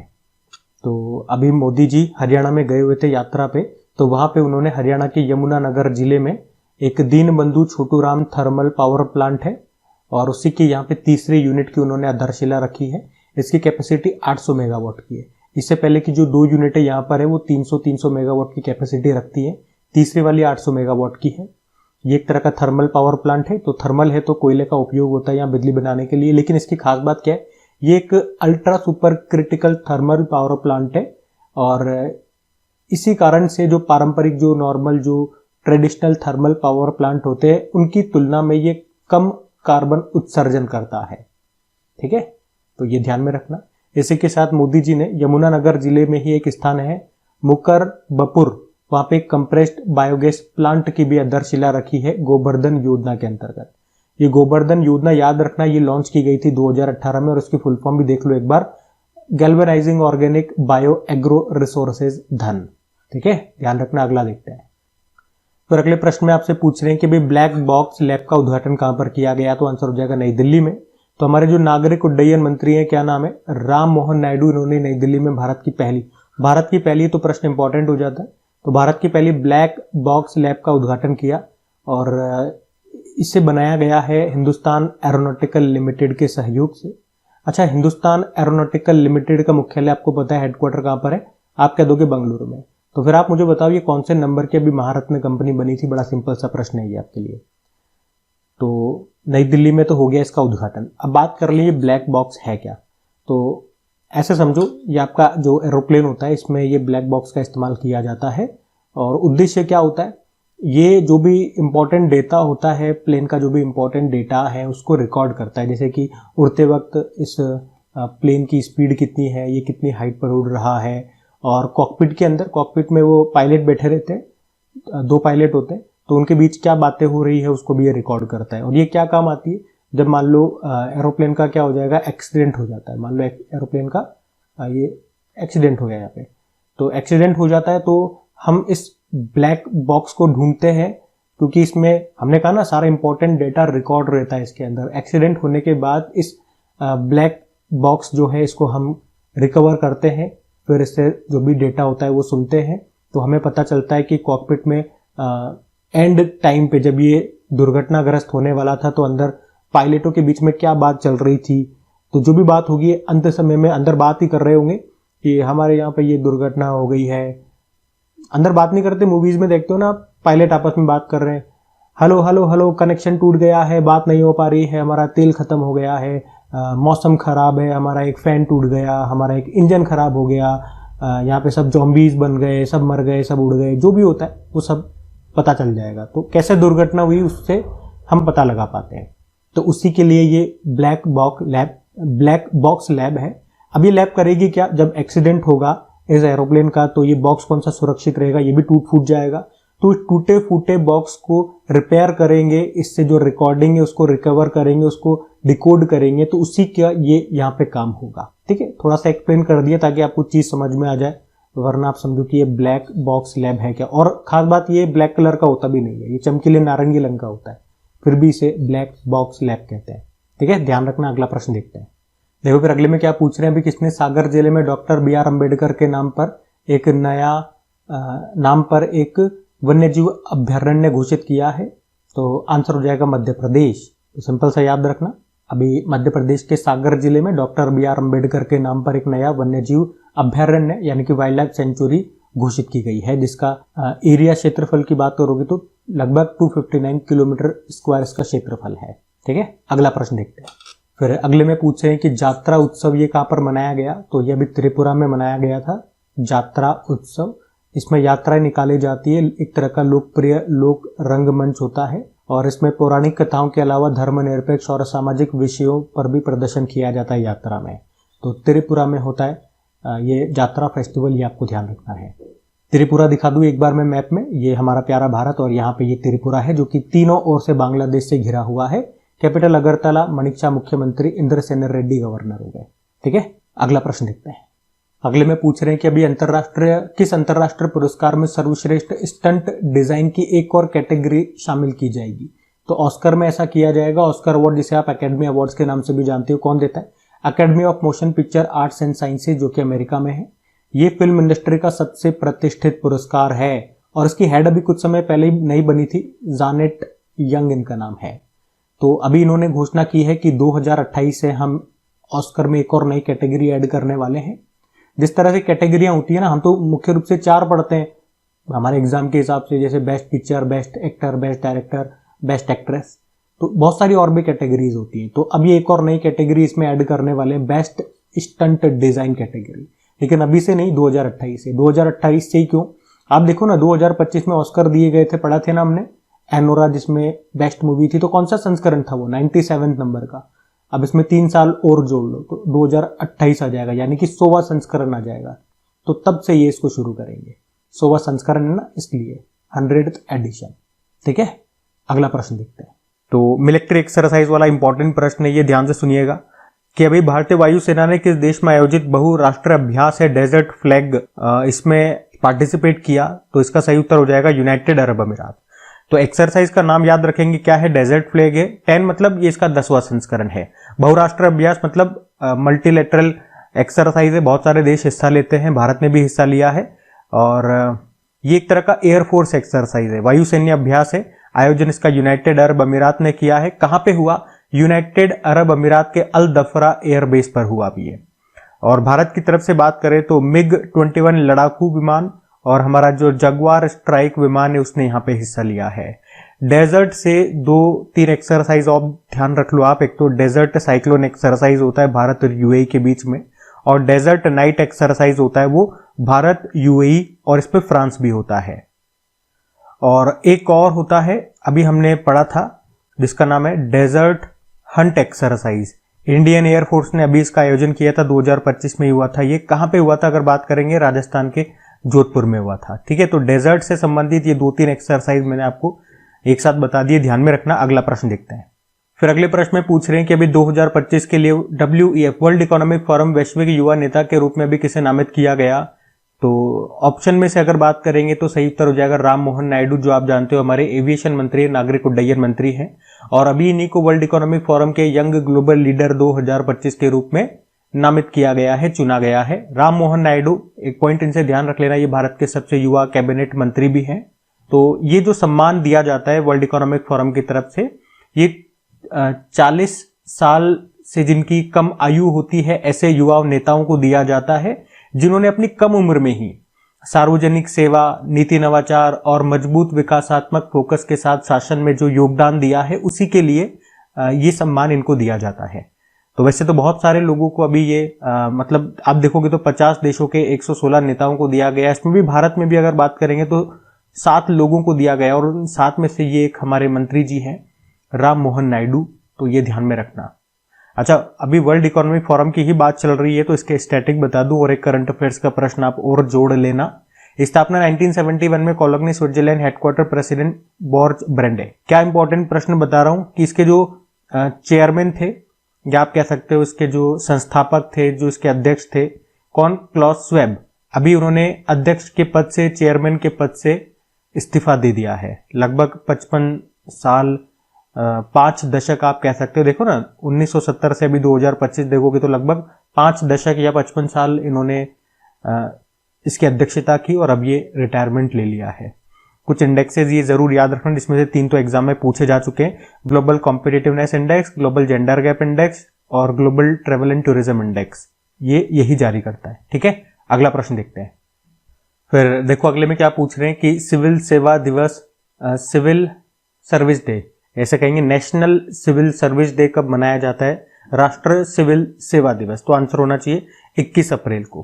ठीक है, तो याद रखना 21 अप्रैल को भारत में हम सिविल सेवा दिवस के रूप में मनाते हैं। क्यों मनाते हैं, क्या कारण है, ये सब डिटेल्ड हम आपको पता होना चाहिए। वीकली मंथली वाली में नहीं पढ़ते हैं, ये हम डेली करंट अफेयर्स वाली में डिटेल में जाते हैं। अगर डिटेल में चाहिए तो आप डेली करंट अफेयर्स वाली क्लास अटेंड कीजिएगा। यहाँ हम जो इंपॉर्टेंट पॉइंट्स हैं बस उसी पे फोकस करते हैं और आगे बढ़ते हैं। ठीक है, अगला प्रश्न देखते हैं। फिर अगले में पूछ रहे हैं, भी चर्चा में रही दुनिया की पहली एकीकृत नवीकरणीय ऊर्जा भंडार परियोजना, ये भी कहां शुरू की गई है? कहां शुरू की गई है? तो आंसर इसका हो जाएगा आंध्र प्रदेश में। तो हमारे जो केंद्रीय नवीन व नवीकरणीय ऊर्जा मंत्री हैं प्रहलाद जोशी, अभी उन्होंने ही आंध्र प्रदेश के कुर्नूल के पास एक जगह है पिन्नापुरम, वहीं पे विश्व की पहली एकीकृत यानी कि इंटीग्रेटेड रिन्यूएबल एनर्जी, अक्षय ऊर्जा भंडारण परियोजना को शुरू किया है। मतलब यहाँ पे सभी जो इंपॉर्टेंट रिन्यूएबल एनर्जी रिसोर्सेज होते हैं वो एक ही स्थान पर होंगे, जैसे कि सोलर एनर्जी हो गया, विंड एनर्जी हो गया, हाइड्रो एनर्जी हो गया। हाइड्रो मतलब पानी से जो एनर्जी बनती है। ठीक है, तो एक ही स्थान पे ये सारे रिन्यूएबल एनर्जी के सोर्सेज होंगे और इनसे मिला करके हम रिन्यूएबल एनर्जी यहाँ पे प्रोड्यूस करेंगे। और इस परियोजना में लागत आने वाली है $4.2 बिलियन की। और अगर बात करें कि कौन सी कंपनी इसको शुरू कर रही है या स्थापित कर रही है, तो उस कंपनी का नाम भी आप ध्यान में रख लो, ग्रीनको कंपनी वो है। ठीक है, अगला प्रश्न देखते हैं। फिर अगले में पूछ रहे हैं कि जल्दी हम बोत्सवाना से इसी साल 8 चीते लेकर के आ रहे हैं, भारत में कहां पर लेकर के आएंगे ये पूछ रहे हैं। तो आंसर इसका हो जाएगा गांधी सागर नेशनल पार्क में, जो आपको कहां पर मिलेगा? मध्य प्रदेश में मिलेगा। ठीक है, और अभी इस साल तो हम ये कहां से ला रहे हैं ये याद रखना, बोत्सवाना से ला रहे हैं। कितने? 8 ला रहे हैं। इससे पहले भी हम लेकर के आए थे, नामीबिया से और साउथ अफ्रीका से चीते लेकर के आए थे, उनको भी हमने मध्य प्रदेश में ही भेजा था। मध्य प्रदेश में जो कूनो नेशनल पार्क है वहां पर। और अभी जो बोत्सवाना से लेकर के आ रहे हैं उसको हम कहां पे भेजेंगे? मध्य प्रदेश में जो गांधी सागर वन्य जीव अभ्यारण्य है वहां पर भेजेंगे। और ये भी थोड़ा सा ध्यान में रखना कि जो चीता प्रोजेक्ट है वो भारत सरकार ने ऑफिशियली कब शुरू किया था? 2022 में। और भारत सरकार ने चीतों को हमारे यहाँ पे कब विलुप्त जानवर घोषित कर दिया था? 1952 में। ठीक है, 2-3 पॉइंट से ध्यान में रखना। एक बार बोत्सवाना देख लेते हैं, क्योंकि ये न्यूज में ये हमारा प्यारा भारत हो गया। इससे यहाँ देखोगे तो ये अफ्रीकी देश है बोत्सवाना। गैबरॉन इसकी कैपिटल होती है, बोत्सवाना पुला करेंसी होगी, प्रेसिडेंट है ड्यूमा बोको। ठीक है, अगला प्रश्न देखते हैं।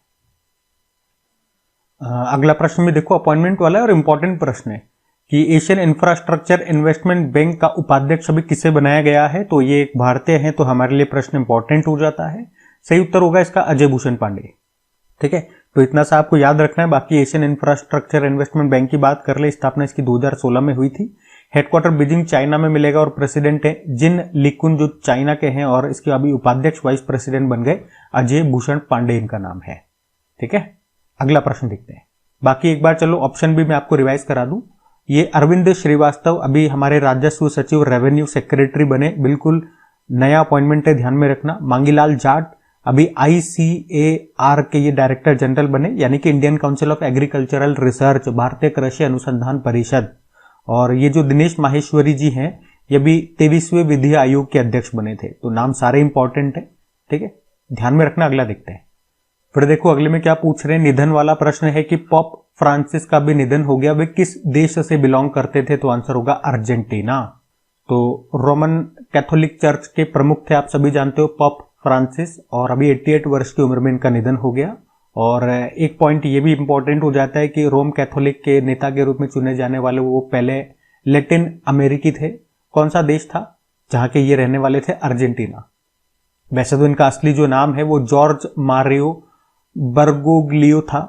फिर उनको 2013 में पोप के रूप में चुना गया और फिर बाद में उन्होंने पोप फ्रांसिस नाम को अपना लिया था। पोप का मतलब होता है पिता, ग्रीक में इसका अर्थ होता है पिता।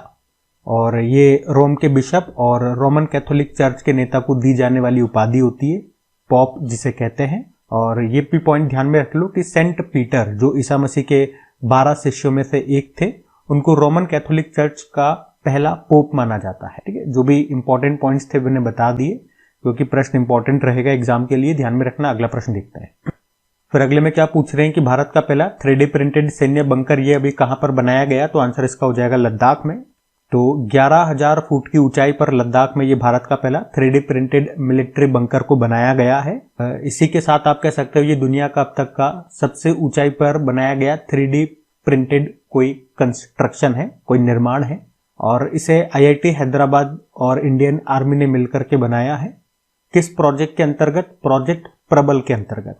प्रोजेक्ट प्रबल क्या है? ये इनिशिएटिव इंडियन आर्मी का है, जिसका उद्देश्य है हाई एल्टीट्यूड यानी कि ऊंचाई पर, दूरी पर और कठोर वातावरण में मिलिट्री इंफ्रास्ट्रक्चर को डेवलप करना। ठीक है, इतना याद नहीं रखो, सिंपल से याद रख लो कि अभी भारत का पहला 3D प्रिंटेड मिलिट्री बंकर कहां पे बनाया गया? लद्दाख में। किस IIT की मदद से? IIT हैदराबाद की मदद से। ऊंचाई भी देख लेना, 11,000 फुट की ऊंचाई पर है। ठीक है, अगला देखते हैं। फिर अगले में पूछ रहे विश्व पृथ्वी दिवस ये कब मनाया गया, तो आंसर हो जाएगा इसका 22 अप्रैल को। तो हर साल 22 अप्रैल को वर्ल्ड अर्थ डे के रूप में मनाया जाता है। पहली बार 1970 में इसको मनाया गया था और थीम भी है हमारी शक्ति हमारा ग्रह, अवर पावर अवर प्लेनेट। और वैसे 21 अप्रैल को एक दिवस और रह गया हमारा, विश्व रचनात्मकता और नवाचार दिवस, international creativity and innovation day के रूप में। ठीक है, ये भी ध्यान रखना। अगला देखते हैं। फिर अगले में पूछ रहे हैं कि अभी 2025 का world press photo of the year का अवार्ड या सम्मान किसे दिया गया, तो ये दिया गया है समर अबू एलॉफ को।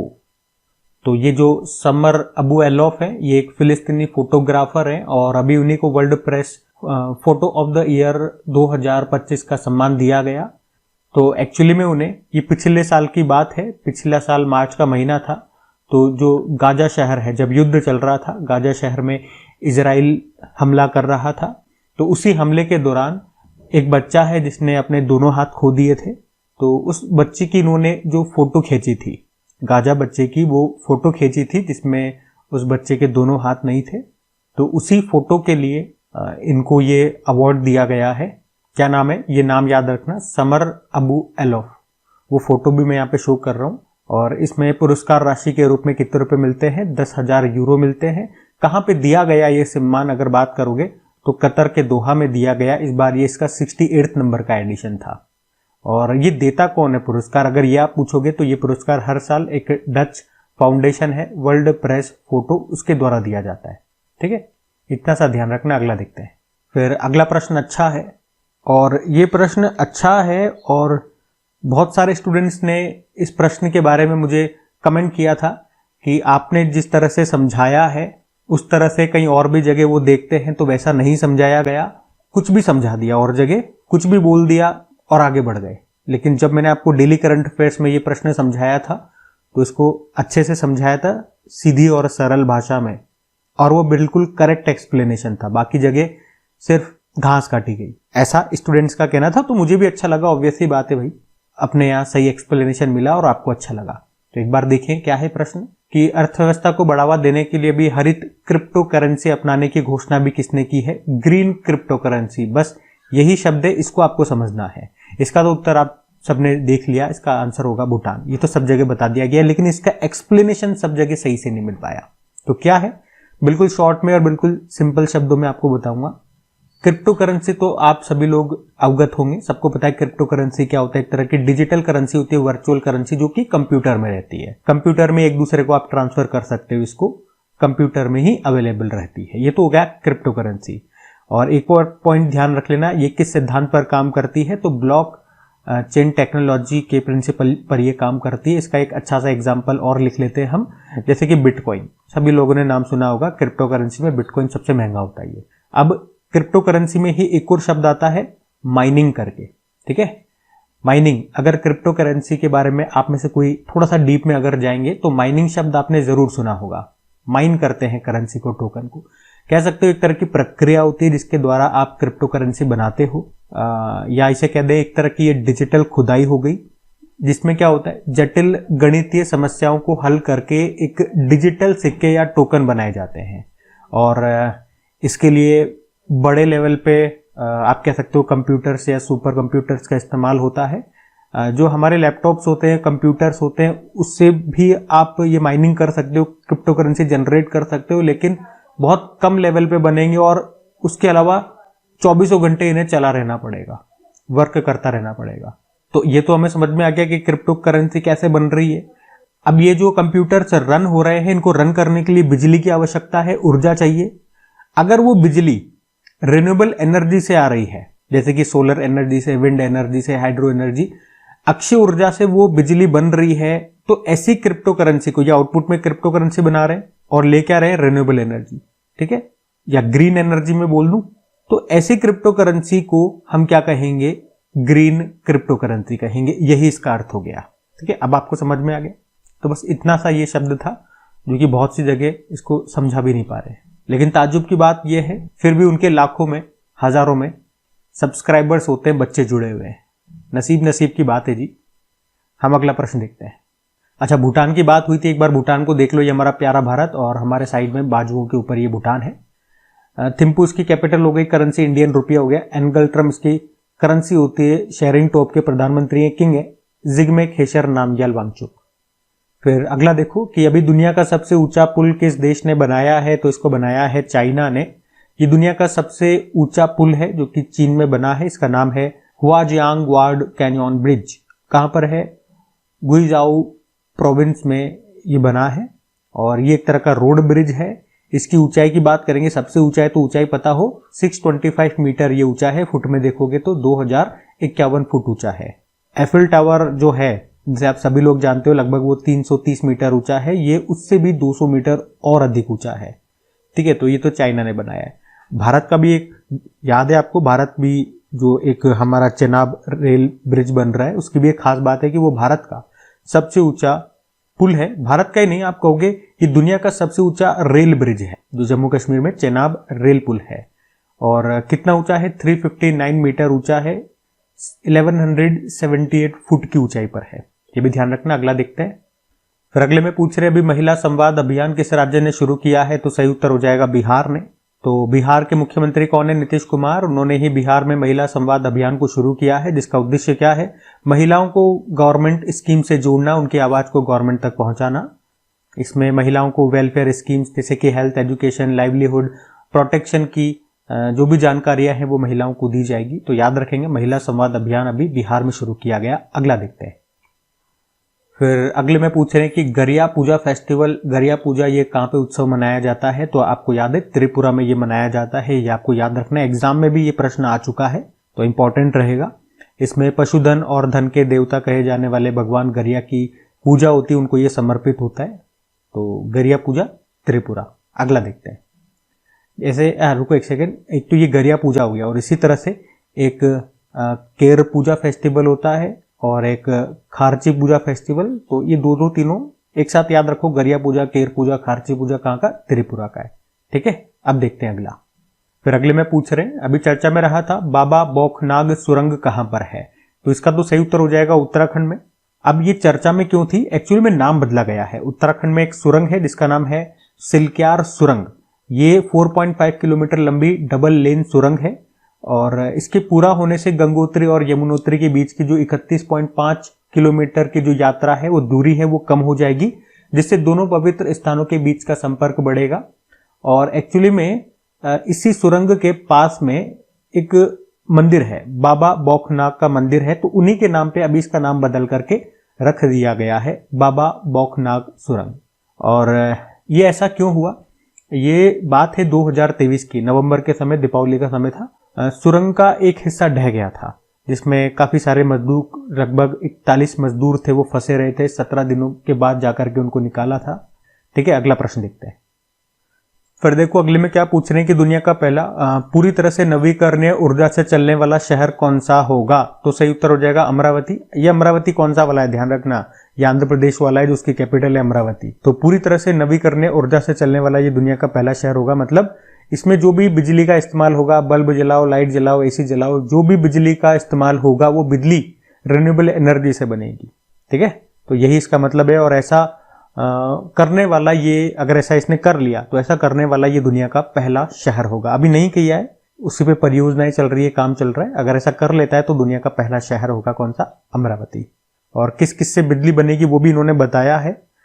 इसके लिए 2700 मेगावाट बिजली का उत्पादन होगा और उसके लिए सौर ऊर्जा से, पवन ऊर्जा से और जल ऊर्जा से बिजली बनेगी। ठीक है, तो ये रिन्यूएबल एनर्जी के सोर्सेज होंगे। अगला देखते हैं। फिर अगले में पूछ रहे हैं कि किसे 2025 Laureus world sportsman of the year award से सम्मानित किया गया। तो सही उत्तर होगा आर्मंड डुप्लांटिस को। तो ये जो हम लॉरियस अवार्ड्स की बात कर रहे हैं, एक्चुअली में 2000 में, सन 2000 में शुरू किया गया था लॉरियस विश्व खेल पुरस्कार को। इसे दुनिया का सबसे प्रतिष्ठित खेल पुरस्कारों में से एक माना जाता है।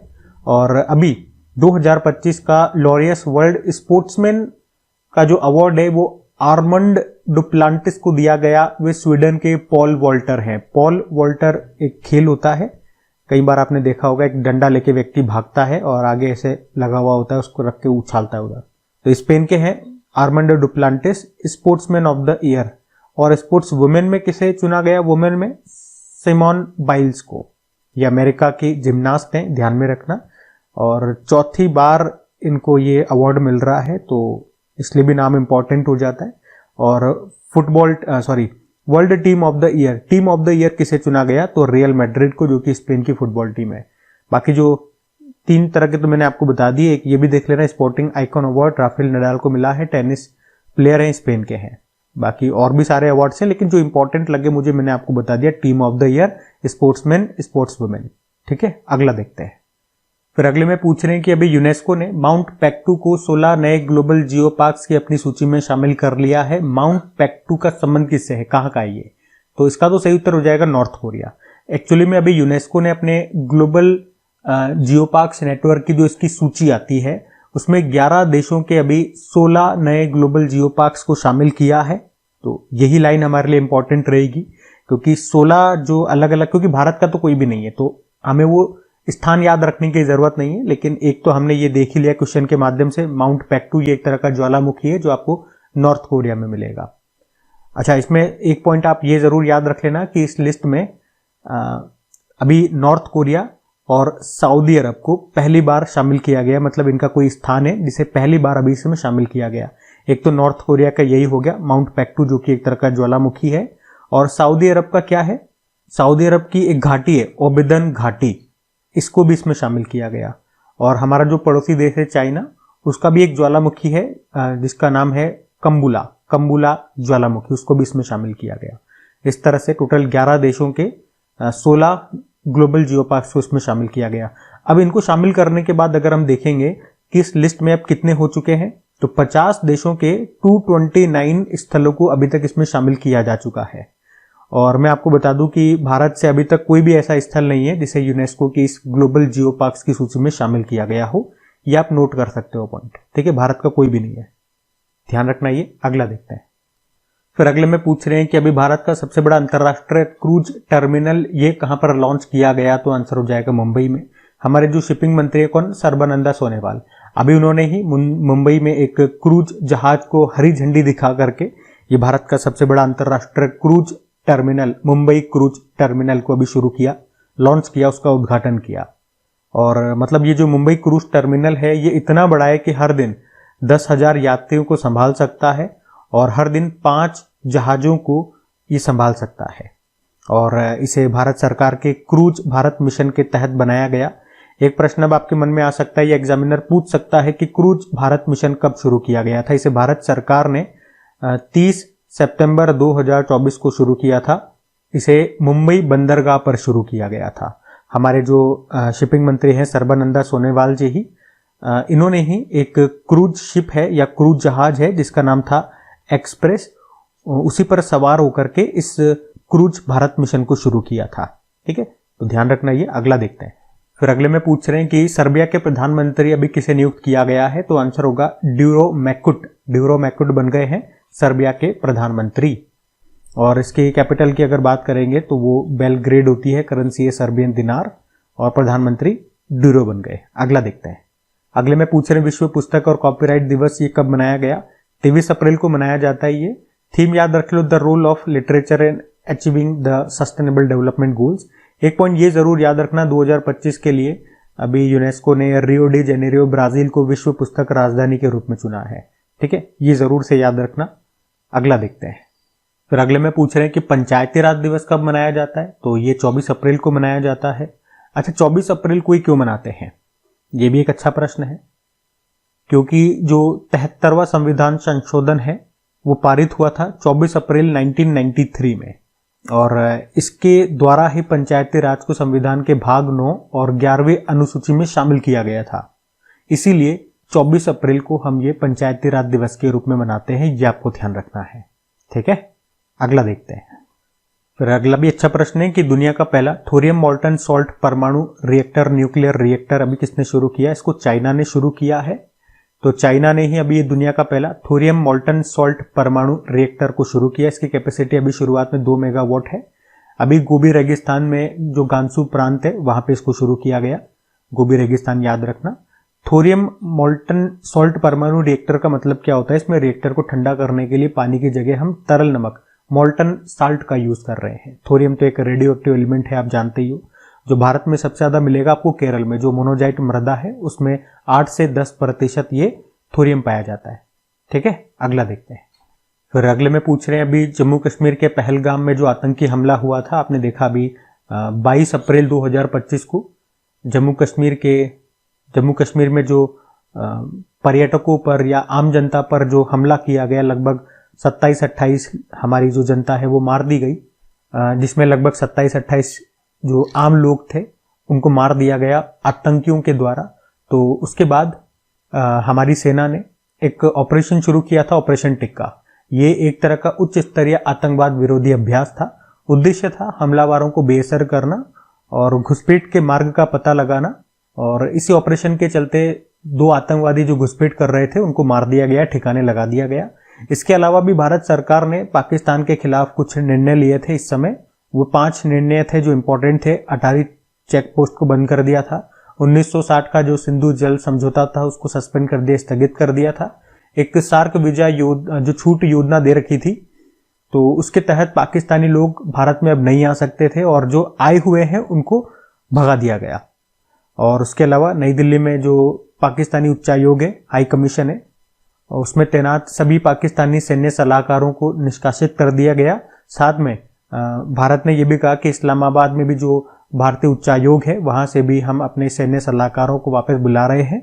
इसके अलावा भारत ने इस्लामाबाद में जो हमारा उच्चायोग है उसका भी आकार छोटा करने की घोषणा कर दी।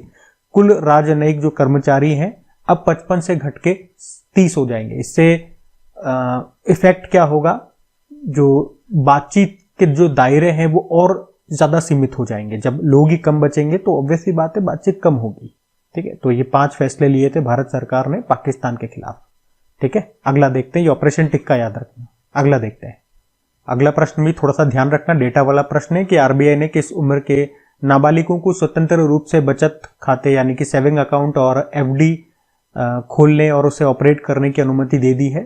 पहले तो उम्र होती थी 18, लेकिन अभी आरबीआई ने कह दिया आजकल के बच्चे ज्यादा स्मार्ट हो रहे हैं, 2-2 साल के 3-3 साल के बच्चे मोबाइल चला रहे हैं, तो एक काम करो 10 साल से ज्यादा उम्र के बच्चों को हम ये फैसिलिटी दे रहे हैं कि आप अपना सेविंग अकाउंट और एफडी वगैरह खोल सकते हो, उसे खुद से ऑपरेट कर सकते हो। वरना पहले तो आपके गार्जियंस जो मम्मी पापा हो गए, जो भी आपके गार्जियंस हैं वो उसे ऑपरेट करते थे, संचालित करते थे। लेकिन अब बच्चों तुम ज्यादा होशियार हो रहे हो, तुम ही ऑपरेट करो। और अभी 1 जुलाई 2025 से सभी बैंकों को बोल दिया कि इस नियम को मानना होगा, ये फैसिलिटी देनी होगी। ठीक है, अगला देखते हैं। फिर अगले में पूछ रहे हैं कि वर्ष 2025 विजडन क्रिकेटर्स पत्रिका मैगजीन में किसे शीर्ष सम्मान दिया गया, तो आंसर होगा जसप्रीत बुमराह और स्मृति मंधाना को। ये जो विजडन क्रिकेटर्स अल्मानैक जिसे बोलते हैं, जो कि क्रिकेट के बाइबल के रूप में जानी जाती है, एक तरह की क्रिकेट की एक मैगजीन है जिसे यूके में हर साल प्रकाशित किया जाता है। और अभी इसमें वर्ल्ड लीडिंग मेंस क्रिकेटर के रूप में जसप्रीत बुमराह को चुना गया और महिलाओं में वर्ल्ड लीडिंग वुमेन्स क्रिकेटर के रूप में स्मृति मंधाना को चुना गया। ये आपको ध्यान रखना है। स्मृति को पहले भी 2018 में भी ये सम्मान मिल चुका है। वैसे तो अभी तक आप देखोगे तो 2 भारतीय महिलाएं हैं जिनको ये सम्मान मिल चुका है, एक तो मिताली राज को और स्मृति को, है ना। और पुरुषों में देखोगे तो 4 भारतीय पुरुष खिलाड़ी है जिनको ये सम्मान मिल चुका है। वीरेंद्र सहवाग को, सचिन को, विराट कोहली को और जसप्रीत बुमराह को। विराट को 3 बार मिल चुका, ठीक है, ध्यान रखना। अगला देखते हैं। फिर अगले में क्या पूछ रहे हैं, अभी 7वीं पीढ़ी की कृत्रिम बुद्धिमत्ता चिप है आयरनवुड, इसको किसने लॉन्च किया? तो इसको अभी गूगल ने लॉन्च किया है। तो गूगल ने, याद रखना, आयरनवुड नाम से ही एक नई कंप्यूटर चिप को लॉन्च किया है। ये कंपनी की 7th जनरेशन की टेंसर प्रोसेसिंग यूनिट है जिसे एआई मॉडल को रन करने के लिए डिजाइन किया गया है। तो ये जो टेंसर प्रोसेसिंग यूनिट है इसको विशेष रूप से मशीन लर्निंग और एआई के लिए, आर्टिफिशियल इंटेलिजेंस के लिए डिजाइन किया गया है। और एक पॉइंट आप ध्यान रखना, कंप्यूटर की जो परफॉर्मेंस होती है उसको फ्लॉप्स में नापा जाता है। फ्लॉप मतलब फ्लोटिंग पॉइंट ऑपरेशंस पर सेकंड। ये भी याद रखना, फुल फॉर्म अगर आपके एग्जाम में कंप्यूटर आता है तो इंपॉर्टेंट रहेगी ये। तो ये जो इन्होंने चिप बनाई है ना आयरनवुड, इसकी प्रोसेसिंग कैपेसिटी बताई जा रही है 42.5 एक्साफ्लॉप्स। और ये इतनी ज्यादा है कि दुनिया का भी जो सबसे तेज सुपर कंप्यूटर है ये उससे भी 24 गुना तेज है। इसका ये मतलब हो गया, ठीक है। तो आयरनवुड पूछेंगे, याद रखना, गूगल ने लॉन्च किया। अगला देखते हैं। फिर अगले में पूछ रहे, पुरावशेषों का ग्राम स्तरीय सर्वेक्षण पूरा करने वाला भी पहला राज्य कौन सा बन गया है? तो ये बन गया है कर्नाटक। तो सिंपल सा याद रखना है, कर्नाटक ये भारत का पहला राज्य बन गया है। किस मामले में? जिसने गांव स्तर पर पुरावशेषों का सर्वेक्षण पूरा कर लिया है। इस सर्वेक्षण में शिलालेख, मूर्तियां और स्मारकों को जियोटैग किया गया ताकि विरासत ट्रेकिंग के लिए सटीक स्थान आधारित रिकॉर्ड बनाए जा सके। पुरावशेष मतलब हो गया प्राचीन वस्तुएं, पुरानी वस्तुएं, ठीक है। तो उनका ग्रामीण स्तर पर दस्तावेजीकरण करना यानी कि डॉक्यूमेंटेशन करने की यहाँ पे बात कही जा रही है, ठीक है। तो ऐसा करने वाला भारत का पहला राज्य कौन सा? कर्नाटक, ठीक है। अगला देखते हैं। फिर अगले में क्या पूछ रहे हैं कि विश्व मलेरिया दिवस, वर्ल्ड मलेरिया डे कब मनाया गया? तो आंसर हो जाएगा 25 अप्रैल को। हर साल 25 अप्रैल को वर्ल्ड मलेरिया डे के रूप में मनाया जाता है। अच्छा, थीम क्या है? मलेरिया हमारे साथ समाप्त होगा, पुनर्निवेश, पुनर्कल्पना, पुनर्जागृति। अच्छा, वैसे 25 अप्रैल को इंटरनेशनल डेलीगेट्स डे, अंतरराष्ट्रीय प्रतिनिधि दिवस के रूप में भी मनाया जाता है। वैसे मलेरिया को खत्म करने का हमारा लक्ष्य, याद रखना, 2030 का है, ठीक है। फिर पूछ रहे हैं कि अभी पहलगाम जो आतंकी हमला हुआ था जम्मू कश्मीर में, उसके बाद आक्रमण नाम से एक अभ्यास किया गया था। किसके द्वारा? भारतीय वायुसेना के द्वारा, ठीक है। तो आप कह सकते हो इस अभ्यास में पहाड़ और जमीनी दोनों ही लक्ष्यों पर हमले किए गए। तो एक तरह का ये युद्ध अभ्यास था। नाम याद रखना क्या है? आक्रमण है। इसमें हमने राफेल का और सुखोई 30 MKI विमान का इस्तेमाल किया था। अगला देखते हैं। अगला प्रश्न इंपॉर्टेंट मार्क कर लेना कि अभी लता दीनानाथ मंगेशकर पुरस्कार 2025 से किसे सम्मानित किया गया? तो कुमार मंगलम बिरला को। आदित्य बिरला ग्रुप के अध्यक्ष हैं ये कुमार मंगलम बिरला। अभी इनको मुंबई में ही लता दीनानाथ मंगेशकर पुरस्कार से सम्मानित किया गया। इस पुरस्कार की स्थापना 2022 में जो दिवंगत महान गायिका है लता मंगेशकर जी, उन्हीं के याद में की गई थी। और पहली बार 2022 में पहली बार ये पुरस्कार किसे दिया गया था? प्रधानमंत्री नरेंद्र मोदी को, ठीक है। और अभी ये दिया गया कुमार मंगलम बिरला को, ये ध्यान रखना। अगला देखते हैं। फिर अगले में पूछ रहे हैं कि हेनलैंड पार्टनर्स की एक रिपोर्ट आई है जिसका नाम है न्यू वर्ल्ड वेल्थ रिपोर्ट। इसके अनुसार दुनिया का सबसे महंगा शहर कौन सा है? तो इसका सही उत्तर हो जाएगा मोनाको। पूरी लिस्ट लगा दी, आप देख सकते हो। यहाँ पे मोनाको सिटी में अगर आप 1 मीटर स्क्वायर की अगर जगह भी खरीदते हो ना तो वो आपको पड़ती है $38,800 की। तो इतना महंगा शहर है ये। उसके बाद दूसरे स्थान पे न्यूयॉर्क और फिर हांगकांग को रखा गया। बाकी टॉप 10 आपके सामने है, ध्यान रखना। अगला देखते हैं। अगले में पूछ रहे हैं कि भारत का पहला क्वांटम कंप्यूटिंग विलेज ये किस राज्य में स्थापित किया जा रहा है? सही उत्तर हो जाएगा इसका आंध्र प्रदेश में। तो भारत का ये पहला क्वांटम कंप्यूटिंग विलेज है जो कि आंध्र प्रदेश की कैपिटल अमरावती में बनाया जा रहा है। उद्देश्य है भारत और आंध्र प्रदेश को टेक्नोलॉजी का हब बनाना और क्वांटम रिसर्च पर डेवलपमेंट करना। कहां पर? आंध्र प्रदेश की अमरावती में भारत का पहला क्वांटम कंप्यूटिंग विलेज बनाया जा रहा है, ठीक है। अगला देखते हैं। अब एक और मिलिट्री एक्सरसाइज वाला प्रश्न है। कौन सा है? एक्सरसाइज का नाम है तालिस्मान साब्रे अभ्यास। इसमें भारत ने हिस्सा लिया। इसका आयोजन किस देश के द्वारा आयोजित किया जा रहा है ये पूछ रहे हैं। तो आंसर इसका ऑस्ट्रेलिया हो जाएगा। जानते हैं इसके बारे में।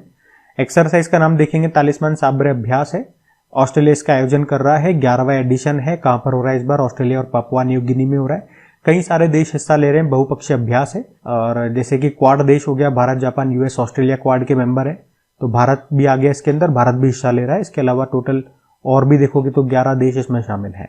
और उद्देश्य क्या है? मित्र देशों के बीच सैन्य सहयोग को बढ़ावा देना। पहली बार 2005 में हुआ था, हर 2 साल में होता है। लास्ट टाइम 2023 में हुआ था ऑस्ट्रेलिया में। अभी 11वां संस्करण है, याद रखना। ऑस्ट्रेलिया आयोजन करता है अभ्यास का नाम। अगला देखते हैं। फिर अगले में पूछ रहे हैं अभी किसे फ्रांसीसी नागरिक सम्मान officer of the order of arts and later से सम्मानित किया गया? तो आंसर हो जाएगा पायल कपाड़िया को। तो पायल कपाड़िया की एक मूवी आई थी, बड़ी फेमस है, all we imagine is light. उसकी डायरेक्टर है पायल कपाड़िया। और इन्हीं को सिनेमा में उनकी उपलब्धि के लिए, कला और साहित्य के क्षेत्र में सर्वोच्च योगदान के लिए अभी फ्रांस का जो एक कला और साहित्य के क्षेत्र में जो सर्वोच्च सम्मान है, जिसको कहते हैं officer of the order of arts and letters, उससे इनको सम्मानित किया गया, पायल कपाड़िया। ठीक है, तो ये ध्यान में रखना। अगला देखते हैं। फिर अगले में पूछ रहे हैं कि अभी भारत स्टील 2025 जो कार्यक्रम है उसका 6ठा संस्करण हुआ, कहां पर हुआ? तो मुंबई में इसका आयोजन हुआ। इंडिया स्टील 2025 6ठा संस्करण था, इस बार मुंबई में हुआ। उद्घाटन मोदी जी ने किया था। आयोजन किया स्टील मंत्रालय ने। स्टील मंत्री याद रखना HD कुमारस्वामी है। तो स्टील मिनिस्ट्री और फिक्की ने मिलकर के इसका आयोजन किया था। बाकी फिक्की के स्टैटिक देख लो। फिक्की मतलब federation of Indian chambers of commerce and industry. 1927 में स्थापना होती है, नई दिल्ली में मुख्यालय है। अध्यक्ष है हर्षवर्धन अग्रवाल। और इस्पात नीति, ये ध्यान रखना, इस्पात नीति कब शुरू हुई थी? स्टील पॉलिसी 2017 में, जिसका उद्देश्य है वर्ष 2030 तक हर साल 300 मिलियन टन इस्पात उत्पादन क्षमता हासिल करना। ठीक है, तो ये ध्यान रखना। अगला प्रश्न देखते हैं। तो अच्छा प्रश्न मार्क करेंगे इसे। क्या है? Times higher education Asia ranking 2025 में भारतीय संस्थानों में टॉप पर कौन है? तो सही उत्तर हो जाएगा IISc बंगलुरु इसमें टॉप पर है। और हम अगर बात करते हैं कि भारत में तो ये टॉप पर है, लेकिन पूरी इस एशिया रैंकिंग लिस्ट में ये कौन से स्थान पर है? तो 38 नंबर पर है। और पूरी इस लिस्ट में टॉप पर कौन है? तो चाइना का सिंधुआ यूनिवर्सिटी टॉप पर है। एक्चुअली में एशिया के 35 देशों की 853 यूनिवर्सिटीज को इसमें रैंकिंग दी गई है। भारत में बात करते हैं तो IISc बंगलुरु इसमें पहले स्थान पर है, दूसरे स्थान पर अन्ना यूनिवर्सिटी चेन्नई में जो है, और तीसरे स्थान पर रखा है IIT इंदौर को। पूरी इस लिस्ट में अगर इनकी रैंकिंग की बात करेंगे तो IISc बंगलुरु 38 नंबर पे हो गया, और अन्ना यूनिवर्सिटी 111वें नंबर पे हो गया, और IIT इंदौर 131 नंबर पे हो गया पूरी लिस्ट में। इसमें आप कह सकते हो भारत के 7 यूनिवर्सिटीज को इस लिस्ट में शामिल किया गया। ठीक है, तो ये ध्यान में रखना। अगला देखते हैं। फिर अगला प्रश्न भी अच्छा इंपॉर्टेंट प्रश्न है कि देश में किसे 107वें राष्ट्रीय उद्यान का दर्जा मिल गया है? तो आंसर होगा सिमलीपाल को। तो सिमलीपाल ये भारत का, याद रखेंगे, 107वां नेशनल पार्क बन गया है। ये अभी तक एक टाइगर रिजर्व था और कहां पर है? उड़ीसा में है, और अब ये नेशनल पार्क बन चुका है। नेशनल पार्क का दर्जा इसे मिल गया है। आप कह सकते हो देश का सबसे नवीनतम नेशनल पार्क अगर पूछेंगे तो कौन सा है? सिमलीपाल नेशनल पार्क है, जो कहां पर है? उड़ीसा में है। ये देश का तो 107वां नेशनल पार्क है, और उड़ीसा का आप कह सकते हो ये दूसरा नेशनल पार्क है। अभी तक उड़ीसा में केवल एकमात्र नेशनल पार्क था, उसका नाम है भितरकनिका नेशनल पार्क। ठीक है, तो ये 3-4 पॉइंट आप याद रखेंगे। सर्वाधिक नेशनल पार्क भी ध्यान रखना, सबसे ज्यादा मध्य प्रदेश में है 11, फिर अंडमान निकोबार में है 9, असम में है 7। अगले प्रश्न की ओर बढ़ते हैं। चलो एक होमवर्क प्रश्न आपसे पूछ लेता हूं। अभी जो सबसे नवीनतम टाइगर रिजर्व 58वां नंबर का जो टाइगर रिजर्व है वो कौन सा बना है और किस राज्य में है? ये आपके लिए होमवर्क प्रश्न हो गया, बताइए। अभी हम अगला देखते हैं। फिर दिवस वाला प्रश्न है, विश्व बौद्धिक संपदा दिवस ये कब मनाया जाता है? तो आंसर हो जाएगा 26 अप्रैल को मनाया जाता है। हर साल 26 अप्रैल को वर्ल्ड इंटेलेक्चुअल प्रॉपर्टी डे के रूप में मनाते हैं। थीम भी है IP यानी कि इंटेलेक्चुअल प्रॉपर्टी, और संगीत IP की धड़कन को महसूस करें। IP and music feel the beat of IP। Intellectual property organization की स्टेटिक देख लेते हैं। स्थापना होती है 1967। हेडक्वार्टर मिलेगा जेनेवा स्विट्जरलैंड, और डायरेक्टर जनरल डैरेन टैंग है। ठीक है, ध्यान रखना ये। अगला देखते हैं। और हाँ, एक और पॉइंट आप नोट कर सकते हैं, जो बौद्धिक संपदा सूचकांक होता है, इंटेलेक्चुअल प्रॉपर्टी इंडेक्स जिसे आप बोलते हैं, लास्ट ईयर ये आया था, अभी तो आया नहीं। 2024 वाला देख लेते हैं। इसमें भारत की रैंक 42 थी और टॉप पे अमेरिका था। इसको जारी किया था US चैम्बर ऑफ कॉमर्स ने। ठीक है, अगला देखते हैं। अब अगला प्रश्न भी निधन से है, लेकिन इंपॉर्टेंट प्रश्न है। कृष्ण स्वामी कस्तूरीरंगन, जिसे आप शॉर्ट में के कस्तूरीरंगन के नाम से जानते हो, अभी उनका निधन हो गया। किस संस्था के पूर्व अध्यक्ष रह चुके हैं? तो आंसर हो जाएगा ISRO, याद रखना वे इसरो के पूर्व अध्यक्ष रह चुके हैं। अभी तो आप जानते हो वर्तमान में इसरो के अध्यक्ष कौन है, वी नारायणन है 11वें नंबर के। और याद रखना ये SSLV और PSLV जो आपका अंतरिक्ष यान होता है, स्मॉल सैटेलाइट लॉन्च व्हीकल और पोलर सैटेलाइट लॉन्च व्हीकल, इसको बनाने में इन्होंने महत्वपूर्ण भूमिका निभाई और इस कारण से भी ये बहुत फेमस है। न्यू एजुकेशन पॉलिसी 2020 जो आई है वो किसकी सिफारिश पर आई है, के कस्तूरी रंगन समिति। ठीक है, इन 2 कारण से इनके नाम बड़े न्यूज में रहते हैं। तो इनका भी निधन हो गया, ध्यान में रखेंगे आप। अगला प्रश्न देखते हैं। फिर अगले में पूछ रहे हैं, अभी डीम्ड टू बी यूनिवर्सिटी का दर्जा पाने प्राप्त फिल्म एंड टेलीविजन संस्था जो है FTII जिसे आप बोलते हो, ये कहां पर स्थित है? तो इसका मुख्यालय पूछ रहे हैं, सीधी सी बात है, तो आंसर हो जाएगा पुणे में इसका मुख्यालय है। तो अभी चर्चा में क्यों है, पहले फुल फॉर्म याद रखना, film and television institute of India जो आपको मिलेगा पुणे में। एक्चुअली में अभी इसे डीम्ड यूनिवर्सिटी या डीम्ड टू बी यूनिवर्सिटी का दर्जा मिल गया है। इसका मतलब ये होता है, इस दर्जा मिलने का मतलब क्या होता है कि ये मान्यत विश्वविद्यालय संस्थान बन चुका है। फायदा क्या होगा, फायदा ये होगा कि अब ये खुद का पाठ्यक्रम, सिलेबस, फीस वगैरह तय कर सकेगा। जो भारत में डीम्ड यूनिवर्सिटीज होती हैं या डीम्ड टू बी यूनिवर्सिटीज होती हैं, वो शिक्षा मंत्रालय के द्वारा उच्च शिक्षण संस्थानों को दी जाने वाली एक मान्यता होती है। तो अब ये सीधे UGC और शिक्षा मंत्रालय की देखरेख में चलेंगे। अच्छा, इसकी स्टैटिक जरूर देख लें। FTII के स्थापना होती है 1960 में, पुणे में मुख्यालय हो गया। प्रेसिडेंट वर्तमान में कौन है, R माधवन। ठीक है, अगला देखते हैं।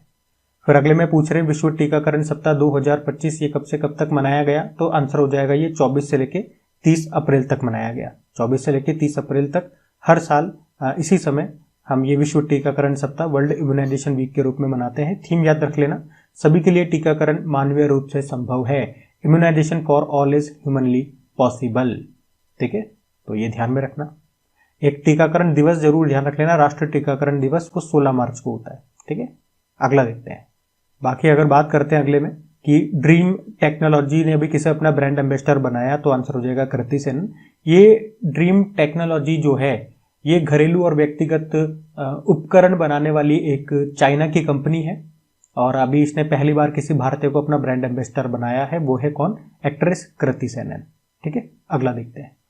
फिर अगले में पूछ रहे हैं, भैया केंद्र सरकार ने कब तक खसरा और रुबेला उन्मूलन उसके समाप्त करने का राष्ट्रीय अभियान शुरू किया? तो आंसर हो जाएगा 2026। तो अभी भारत सरकार ने देश में 100% टीकाकरण कवरेज हासिल करने के लिए अभी 24 अप्रैल 2025 को ही 2025-26 राष्ट्रीय शून्य खसरा रुबेला उन्मूलन अभियान को शुरू किया है। किसने शुरू किया? हमारे जो हेल्थ मिनिस्टर हैं JP नड्डा जी ने। और भारत सरकार ने 2026 तक देश में खसरा और रुबेला को खत्म करने का लक्ष्य भी रखा है। तो इस अभियान के तहत 9 से लेकर 12 महीने और 16 से लेकर 24 महीने के आयु के सभी जो पात्र बच्चे हैं उनको टीके लगाए जाएंगे। कौन से टीके, कौन सी वैक्सीन? MR vaccine. और याद रखना खसरा और जो रुबेला है वो दोनों वायरस से होने वाले रोग हैं। ठीक है, अगला देखते हैं। देखो फिर अगले में पूछ रहे हैं, अभी दूसरा एशियन योगासन स्पोर्ट्स चैंपियनशिप 2025 ये कहां पर हुआ? तो ये नई दिल्ली में हुआ है। एशियन योगासन स्पोर्ट्स चैंपियनशिप 2025 इस बार ये इसका दूसरा संस्करण था, जो कि कहां पे हुआ? याद रखना नई दिल्ली में जो इंदिरा गांधी स्टेडियम है वहां पे हुआ है। भारत ने कमाल कर दिया। भारत ने टोटल यहाँ पे अगर बात करेंगे टोटल में तो 87 मेडल जीते हैं, जिसमें से 83 तो गोल्ड ही है, 3 सिल्वर हैं और ब्रॉन्ज है, और इसी के साथ ये मेडल टैली में पहले स्थान पे रहा है। दूसरे स्थान पे जापान है, तीसरे पे मंगोलिया है। ठीक है, तो इस बार ये दूसरा संस्करण है। अगर पूछोगे पहला संस्करण कब और कहाँ हुआ था? 2022 में हुआ था, वो थाईलैंड के बैंकॉक में हुआ था। ठीक है, और योगासन से अब आप मुझे बताओ, योगा दिवस जो आप मनाते हो 21 जून को, इस बार इसका आयोजन कहाँ पर किया जाएगा? चलो वो मैं बताता हूँ, महाराष्ट्र के नासिक में इसका आयोजन होगा। अब थीम आप बता दो, है ना, थीम क्या है इसकी? अगला देखते हैं। फिर अगले में पूछ रहे हैं, अभी हमारे जो केंद्रीय वाणिज्य मंत्री हैं पीयूष गोयल जी, इन्होंने भी 1 मिलियन उद्यमी बनाने के लिए अभी भारत प्रोजेक्ट शुरू किया है। कहाँ से शुरू किया? तो आंसर हो जाएगा मुंबई से शुरू किया। तो पहले तो ये याद रखना, पीयूष गोयल जी ये हमारे वाणिज्य व उद्योग मंत्री हैं और अभी इन्होंने मुंबई से ही ये भारत प्रोजेक्ट को शुरू किया है। भारत प्रोजेक्ट नाम से एक परियोजना शुरू की है, जिसका उद्देश्य क्या है? भारत में 1 मिलियन उद्यमी बनाना, एंटरप्रेन्योर बनाना, और इसके लिए भारत प्रोजेक्ट के माध्यम से उद्यमियों को, एंटरप्रेन्योर को कई तरह की सहायताएं दी जाएगी। जैसे युवाओं को सिखाया जाएगा कि अपना व्यवसाय कैसे शुरू करें। अगर आप सेलेक्ट कर लेते कि हमें इस व्यवसाय में जाना है तो स्किल डेवलपमेंट आपका उसमें किया जाएगा, फंड आपको दिया जाएगा, जो भी मदद हो सकती है वो आपको दी जाएगी। तो यह है भारत प्रोजेक्ट, इसको शुरू किया अभी मुंबई से। उद्देश्य क्या है मैंने आपको बता दिया। अगला देखते हैं।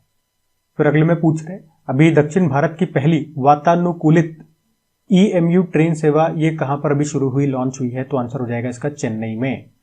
तो सबसे पहले तो ये देखो, EMU का मतलब क्या हो गया? Electric multiple unit. तो आप कह सकते हो ये साउथ इंडिया की पहली वातानुकूलित यानी कि एयर कंडीशनड EMU ट्रेन सेवा है, जो कि अभी चेन्नई में शुरू हुई है। और साउथ इंडिया की पहली है, लेकिन भारत की ये दूसरी है। जिस तरह से आप देख सकते हो मुंबई में लोकल ट्रेन आपने देखी होगी, खचाखच भरी रहती है, वहाँ के लोकल्स के लिए वो वरदान है, बहुत लोकप्रिय होती है। लेकिन समस्या क्या होती है, उसमें बहुत भीड़ होती है, तो बहुत गर्मी रहती है और उमस भरे मौसम में तो हालत खराब हो जाती है। तो अब ये नई ट्रेन चालू की है वही लोकल ट्रेन, लेकिन इसे एयर कंडीशन बना दिया गया। इसमें AC लगा दिए गए, ऑटोमेटिक डोर लगा दिए गए, CCTV कैमरा लगा दिए गए, ये सब फैसिलिटीज इसमें प्रोवाइड की जा रही है। तो पहली इस तरह की जो पहली ट्रेन है वो मुंबई में शुरू हुई थी, ठीक है। और अब इस तरह की ये दूसरी ट्रेन आप कह सकते हो भारत की या साउथ इंडिया की पहली एयर कंडीशन EMU ट्रेन सेवा, इसको शुरू किया कहाँ पे? चेन्नई में। ये आप याद रखना, पहली मुंबई में, दूसरी चेन्नई में, ठीक है। अगला देखते हैं। फिर अगले में पूछ रहे हैं कि खोंगजोम दिवस ये कब मनाया गया, या ये आना चाहिए ये कहाँ पर, ऑप्शन के हिसाब से ये कहाँ पर मनाया गया? तो इसका सही उत्तर हो जाएगा मणिपुर में। तो खोंगजोम दिवस ये मणिपुर में मनाया जाता है हर साल। कब? 23 अप्रैल को मनाया जाता है।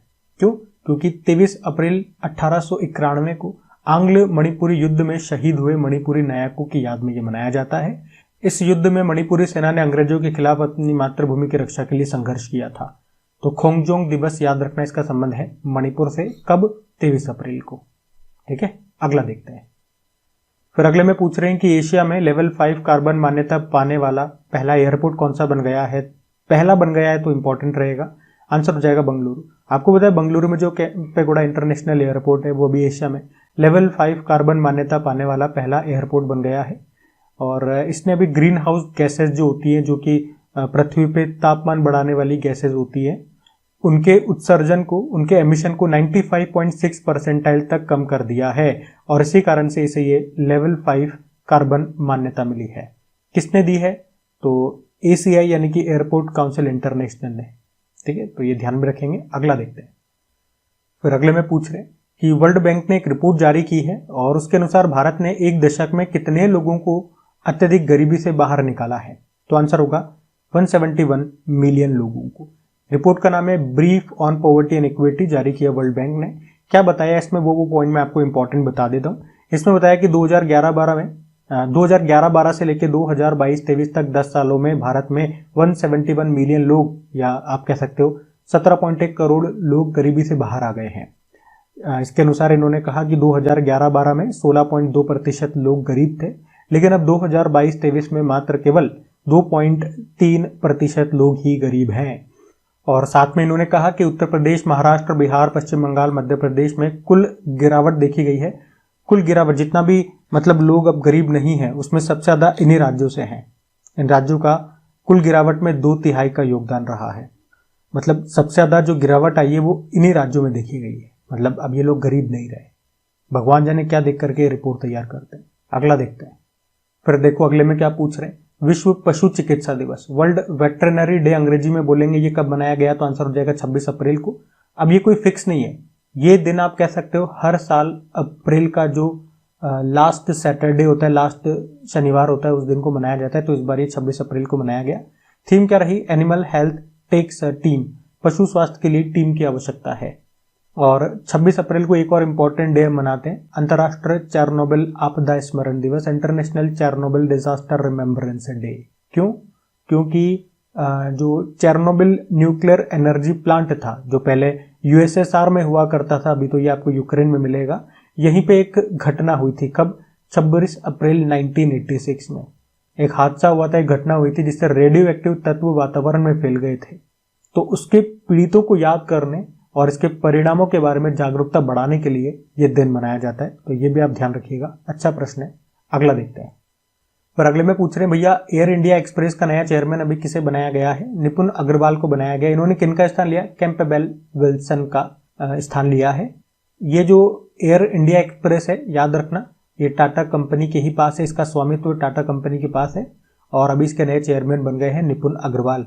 कैंपबेल विल्सन का इन्होंने स्थान लिया है, जिन्होंने अपने पद से अभी इस्तीफा दे दिया। निपुण अग्रवाल का नाम याद रखना। अगला देखते हैं। फिर अगले में पूछ रहे हैं, अभी केंद्रीय खाद्य प्रसंस्करण मंत्रालय ने सुफलाम 2025 के दूसरे संस्करण का भी आयोजन कहां पर किया? तो आंसर हो जाएगा इसका हरियाणा में। तो सुफलाम का मतलब हो गया startup forum for aspiring leaders and mentors. इस बार इसका ये दूसरा संस्करण था और यह भी हुआ कहां पे? सोनीपत हरियाणा में हुआ। और इसके आयोजनकर्ता कौन है, किसने आयोजन किया? राष्ट्रीय खाद्य प्रौद्योगिकी उद्यमिता और प्रबंधन संस्थान, जिसे शॉर्ट में नेफ्टेम कहते हैं। और ये है कहां पर? ये कुंडली सोनीपत हरियाणा में, और यहीं पर इसका भी आयोजन हुआ है। इसका उद्घाटन किया हमारे खाद्य प्रसंस्करण उद्योग मंत्री हैं चिराग पासवान ने। ठीक है, तो याद रखना। अगला देखते हैं। अच्छा, ये दूसरा संस्करण है, तो आप पूछोगे पहला संस्करण कहां पे हुआ था? तो वो 2024 में हुआ था, वो नई दिल्ली में हुआ था। ठीक है, अभी देखते हैं अगला। फिर अगले में पूछ रहे द कश्मीर शॉल, इस उपन्यास को किसने लिखा है? तो आंसर हो जाएगा रोजी थॉमस ने लिखा है। रोजी थॉमस एक ब्रिटिश पत्रकार हैं और उन्हीं ने अभी कश्मीर शॉल नाम से अपना एक उपन्यास लॉन्च किया है। ये जो रोजी थॉमस है ना, इनका जो असली नाम है वो है जेनी किंग, लेकिन रोजी थॉमस के नाम से ये फेमस है और अभी इन्होंने ये बुक लिखी है, याद रखना। अगला देखते हैं। फिर अगले में पूछ रहे हैं भी किस राज्य या यूनियन टेरिटरी ने वयवंदना योजना को शुरू किया? तो सही उत्तर हो जाएगा दिल्ली ने इसको शुरू किया है। तो दिल्ली सरकार ने बुजुर्गों के लिए आयुष्मान वयवंदना योजना को शुरू किया। इसमें 70 वर्ष और उससे ज्यादा आयु के नागरिकों को 10 लाख रुपए का स्वास्थ्य बीमा कवरेज दिया जाएगा। इस पहल का उद्देश्य है दिल्ली में स्वास्थ्य सेवा की पहुंच को मजबूत करना और बुजुर्गों को सुरक्षा प्रदान करना। तो अब दिल्ली में कोई भी वरिष्ठ नागरिक वित्तीय बाधाओं के कारण गुणवत्तापूर्ण क्वालिटी मेडिकल सेवा से अछूते नहीं रहेंगे। आयुष्मान वयवंदना योजना। अच्छा, दिल्ली की मुख्यमंत्री कौन है? रेखा गुप्ता है, दिल्ली की चौथी महिला मुख्यमंत्री है। अगला देखते हैं। फिर अगले में बात करें मधुसूदन साई को अभी किस देश का सर्वोच्च सम्मान, जिसको कहते हैं कंपेनियन ऑफ द ऑर्डर, से सम्मानित किया गया? तो ये है फिजी देश का सर्वोच्च सम्मान। तो अगर बात करें मधुसूदन साई की, तो अभी मानवीय प्रयासों के लिए फिजी देश का सर्वोच्च सम्मान से इनको सम्मानित किया गया। उसको कहते हैं companion of the order of Fiji, और उन्हें ये सम्मान स्वास्थ्य सेवा में उनके योगदान के लिए दिया गया है। और आपको याद हो तो पिछले साल 2024 में फिजी का यही सर्वोच्च सम्मान हमारी राष्ट्रपति द्रौपदी मुर्मू जी को भी दिया गया था। ठीक है, तो आपने इसके बारे में जरूर सुना होगा। फिजी न्यूज में है, एक बार फिजी की लोकेशन देख लेते हैं। ये ऑस्ट्रेलिया और इसी के बाजू में यहाँ पे फिजी है। कैपिटल होती है सुआ करेंसी फिजियन डॉलर। ठीक है, अच्छा याद रखना, ये जो मधुसूदन साई है ये कहाँ से बिलोंग करते हैं? भारत में कर्नाटक से बिलोंग करते हैं। ठीक है, अगले प्रश्न की ओर बढ़ते हैं। फिर अगले में पूछ रहे हैं अभी भारत सरकार ने किस पड़ोसी देश को थैलेसीमिया और सिकल सेल रोग प्रबंधन के लिए अभी $2 मिलियन की चिकित्सा सहायता भेजी थी? तो आंसर हो जाएगा इसका नेपाल। तो याद रखेंगे, अभी भारत ने नेपाल के अनुरोध पर थैलेसीमिया और सिकल सेल रोग के प्रबंधन के लिए, मैनेजमेंट के लिए भी $2 मिलियन मूल्य की चिकित्सा सहायता को भेजा है। इसमें हमने टीके और दवाइयां भेजी है। सिकल सेल और एनीमिया की थोड़ी सी बात कर लें। ये दोनों याद रखना अनुवांशिक विकार है, जेनेटिक डिसऑर्डर है। ये दोनों ही ब्लड डिसऑर्डर है, मतलब ब्लड से संबंधित रोग है। थैलेसीमिया की पहले बात करें तो इसमें आरबीसी नहीं बन पाती है, वे नष्ट हो जाती है, इससे खून की कमी हो जाती है। खून की कमी मतलब एनीमिया रोग हो जाता है। वहीं सिकल सेल रोग की बात करें तो इसमें आरबीसी का आकार ही बदल जाता है, हंसियाकार हो जाता है, सिकल सेल जिसे बोलते हैं। वैसे वो इस तरह की रहती है हमारी जो आरबीसी होती है, लेकिन इस रोग में वो हंसिया आकार की हो जाती है, ऐसे हो जाता है चंद्रानुमा का, या ऐसे आप हंसिया बोलते हैं।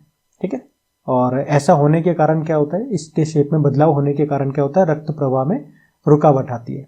तो ये दोनों के दोनों ही रक्त विकार है, ब्लड डिसऑर्डर है।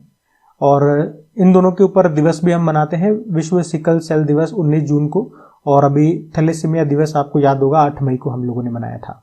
आरबीसी की बात कर लें, रेड ब्लड सेल, और इसी को एरिथ्रोसाइट भी कहते हैं, याद रखना। इसका कार्यकाल 120 दिनों का होता है और इसमें केंद्रक नहीं होता है। ठीक है, लेकिन इसमें 2 अपवाद हैं, ऊंट और लामा, इनमें इनके आरबीसी में केंद्रक होता है।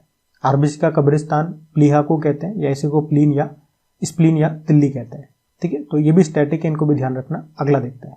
वैसे तो आपको बताया जो मंथली और वीकली वाली होती है इसमें मैं आपको रिवीजन या स्टैटिक वगैरह नहीं करवाता हूँ, point two point current affairs revise कराता हूँ। लेकिन कभी कभी कोई क्वेश्चन लग जाता है इंपॉर्टेंट, तो एक आध में मैं बता देता हूँ, उसकी टेंशन नहीं लेनी। अगला प्रश्न देखते हैं। फिर अगले में पूछ रहे हैं कि आईपीएल में शतक लगाने वाले सबसे युवा बल्लेबाज अभी कौन बन गए हैं? तो आंसर हो जाएगा वैभव सूर्यवंशी बन गए हैं। आईपीएल चल रहा है भैया, कौन सा संस्करण है? 18वां संस्करण चल रहा है। और अभी राजस्थान और गुजरात के बीच में मैच हुआ था और इसमें राजस्थान के ही एक खिलाड़ी है वैभव सूर्यवंशी, बताई जा रही है उनकी उम्र है 14 वर्ष और वो बिहार से हैं। अभी इन्होंने कारनामा कर दिया, 35 बॉलों में शतक लगा दिया और कह सकते हो आईपीएल के इतिहास में ये दूसरा सबसे तेज शतक है। तो पहला कौन सा है, अगर ये दूसरा है तो पहला सबसे तेज शतक क्रिस गेल ने लगाया था, 30 गेंदों में शतक लगा दिया था। लेकिन अभी आप कह सकते हो आईपीएल के इतिहास में सबसे युवा खिलाड़ी कौन बन गए शतक लगाने वाले, तो वो यही है, वैभव सूर्यवंशी। और आईपीएल की एक इनिंग में सर्वाधिक छक्के लगाने वाले भारतीय खिलाड़ी भी यही है, वैभव सूर्यवंशी। कितने, 11 छक्के लगा दिए। ठीक है, तो ये भी ध्यान रखना। अगला देखते हैं। अच्छा, ये भी एक प्रश्न देख लो, ये स्टैटिक बन सकता है हमारे, कि अभी चर्चा में रहा था शाहिद राजाई बंदरगाह कहां पर है, तो यही आपसे पूछ सकता है एग्जाम में कि ये कहां पर है। अब थोड़ा सा मैं आपको बताता हूं कि ये न्यूज में क्यों रहा। एक्चुअली में आप कह सकते हो इसका तो आंसर हो जाएगा ईरान। तो ईरान का ये सबसे बड़ा एक कमर्शियल पोर्ट है, शाहिद रजाई पोर्ट जिसको कहते हैं। अभी यहाँ पे भीषण विस्फोट हुआ। एक्चुअली में ईरान की जो बैलिस्टिक मिसाइलें हैं उनमें जो यूज होने वाला सॉलिड फ्यूल होता है वो यहाँ पे कंटेनरों में भरा हुआ था और किसी कारण से उनमें आग लग गई और भयंकर भयंकर विस्फोट हो गया। विस्फोट इतना भयंकर था कि जहां पे हुआ उससे 50 किलोमीटर दूरी तक भी विस्फोट के झटके महसूस किए गए। और इसके बाद वहां के जो प्रेसिडेंट है मसूद पेजेस्कियान, उन्होंने 28 अप्रैल को यह घटना हुई तो 28 अप्रैल को राष्ट्रीय शोक दिवस भी घोषित किया था। ठीक है, तो ये प्रश्न बताने का उद्देश्य है कि ये पोर्ट याद रखना भाई, ये स्टैटिक प्रश्न बन सकता है, करंट से ही स्टैटिक बनता है। तो ये आ गया पोर्ट अभी न्यूज में। अगला देखते हैं। फिर अगले में पूछ रहे हैं विश्व कार्यस्थल सुरक्षा और स्वास्थ्य दिवस ये कब मनाया जाता है, तो आंसर हो जाएगा 28 अप्रैल को मनाया जाता है। 28 अप्रैल को world day for safety and health at work के रूप में मनाया जाता है। थीम क्या है, स्वास्थ्य और सुरक्षा में क्रांति, revolution in health and safety. ठीक है, अगला देखते हैं।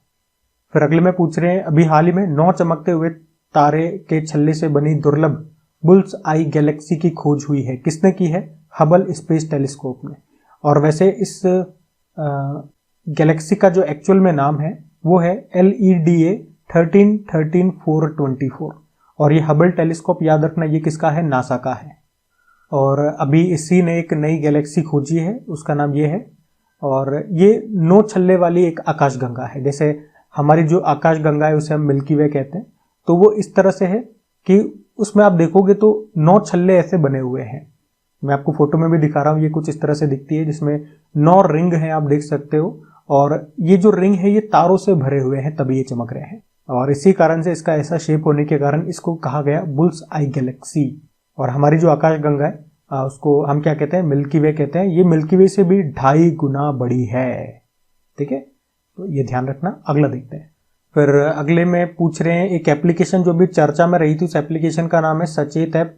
पोर्टल एप्लीकेशन से संबंधित प्रश्न आते हैं एग्जाम में, तो ये एप्लीकेशन अभी चर्चा में है। क्यों चर्चा में है, एक्चुअली में अभी मोदी जी का आपको पता है मन की बात कार्यक्रम आता है। अभी 27 अप्रैल को इसका 121वां संस्करण हुआ था। उसी दौरान उन्होंने इस एप्लीकेशन का जिक्र किया था और उन्होंने कहा था कि भैया हर भारतीय को इसका यूज करना चाहिए, हर भारतीय के मोबाइल में ये एप्लीकेशन होनी चाहिए। तो एप्लीकेशन के बारे में बात कर लेते हैं। ये जो सचेत एप्लीकेशन है इसे राष्ट्रीय आपदा प्रबंधन प्राधिकरण यानी कि नेशनल डिजास्टर मैनेजमेंट अथॉरिटी ने तैयार किया, तो इसका आंसर यही हो जाएगा। और इस एप्लीकेशन का उद्देश्य है भारत में आपदा तैयारियों को बेहतर करना, जिससे आपको सभी जो भी प्राकृतिक आपदाएं होती है जैसे कि बाढ़ का आना, चक्रवात, लैंडस्लाइडिंग, भूकंप, सुनामी जैसी आपदाओं के अलर्ट आपको टाइम पे मिल जाएंगे। और डेली मौसम की अपडेट भी आपको मिलती रहेगी। ये 12 भारतीय भाषाओं में उपलब्ध है। ठीक है, अच्छा, मोदी जी ने यहाँ पे एक और बात पे चर्चा की थी, ऑपरेशन ब्रह्मा पे। अब ये आप ही लोगों के लिए प्रश्न है कि ऑपरेशन ब्रह्मा इसका संबंध किससे है, मतलब किस देश में अभी भूकंप आया था तो उसके लिए हमने मदद के लिए ऑपरेशन ब्रह्मा चलाया था। अब बताओ उस देश का नाम क्या है। अगला देखते हैं। फिर अगले में पूछ रहे हैं भैया अभी त्रिनिदाद और टोबैगो देश के प्रधानमंत्री पद का चुनाव किसने जीत लिया है, तो कमला प्रसाद बिसेसर ने जीत लिया है। अच्छा, इनकी पार्टी का नाम क्या है, यूनाइटेड नेशन कांग्रेस इनकी पार्टी का नाम है। तो सिंपल सा याद रखेंगे, त्रिनिदाद एंड टोबैगो के नए प्रधानमंत्री कमला प्रसाद बन गए हैं। अब ये देश न्यूज में है तो मैं एक बार आपको दिखा देता हूँ त्रिनिदाद एंड टोबैगो कहाँ पर है। तो ये नीचे साउथ अमेरिकी कॉन्टिनेंट आ गया, आप यहाँ पे भी देख सकते हो। और इसी के यहाँ पे साइड में आपको दिख जाएगा त्रिनिदाद एंड टोबैगो। कैपिटल इसकी पोर्ट ऑफ स्पेन होती है। करेंसी है Trinidad and Tobago dollar. President है क्रिस्टीन कंगालू। याद है अभी 2025 में जो 18वां प्रवासी भारतीय दिवस सम्मेलन हुआ था उसमें ये चीफ गेस्ट के रूप में पार्टिसिपेट किया था इन्होंने, और ये हुआ कहाँ पे था, भुवनेश्वर में हुआ था। और नए प्रधानमंत्री कमला प्रसाद बन गए। अगला देखते हैं। फिर अगले में पूछ रहे हैं कि भैया तटीय राज्य मत्स्य सम्मेलन 2025 अभी कहाँ पर हुआ, तो ये हुआ है मुंबई में। बात कर रहे हैं तटीय राज्य मत्स्य पालन सम्मेलन 2025 की, अभी 28 अप्रैल को हुआ ये मुंबई में। इसकी अध्यक्षता की थी राजीव रंजन सिंह ने, जो आप जानते हो मत्स्य पालन, पशुपालन और डेयरी मंत्री हैं। अच्छा, इसी दौरान व्यास NAV नाम से एक मोबाइल एप्लीकेशन को भी लॉन्च किया गया, जिसकी मदद से अभी 5वीं समुद्री जनगणना को शुरू कर दिया गया है। देश में जो पिछली समुद्री जनगणना है वो 2016 में हुई थी। इस एप्लीकेशन की बात करें व्यास NAV की, तो यहाँ पे व्यास का मतलब हो गया विलेज जेट्टी अप्रेजल नेविगेटर। इसे बनाया है central marine fisheries research institute Kochi ने, और इस बार ये 5वीं समुद्री जनगणना है जो कि अप्रैल से दिसंबर 2025 तक चलेगी। जो हमारी पहली समुद्री जनगणना है वो 1948-49 में हुई थी। ठीक है, दोनों सम्मेलन वाला प्रश्न भी है, इसमें ऐप वाला प्रश्न भी है, और कौन सी समुद्री जनगणना शुरू हुई 5वीं, ये तीनों पॉइंट ध्यान रखना। अगला देखते हैं। फिर अगले में पूछ रहे हैं कि अभी भारत सरकार ने इंडिया AI मिशन के तहत भारत का पहला फाउंडेशन लार्ज लैंग्वेज मॉडल बनाने के लिए किस कंपनी का चयन किया है, तो आंसर होगा सर्वम AI का। तो अभी भारत सरकार ने, याद रखेंगे, इंडिया AI मिशन के तहत भारत का पहला फाउंडेशन लार्ज लैंग्वेज मॉडल तैयार करने के लिए भी बेंगलुरु स्टार्टअप सर्वम AI का चयन किया है। भारत AI मिशन की बात करें, इसे भारत सरकार ने 7 मार्च 2024 को 5 सालों के लिए शुरू किया था, 2024 से 2029 तक। इसके लिए बजट रखा था 10,371.92 करोड़ रुपए। इसका उद्देश्य क्या है इस मिशन का? भारतीय भाषाओं में समाधान प्रदान करने के लिए स्वदेशी AI क्षमता को विकसित करना।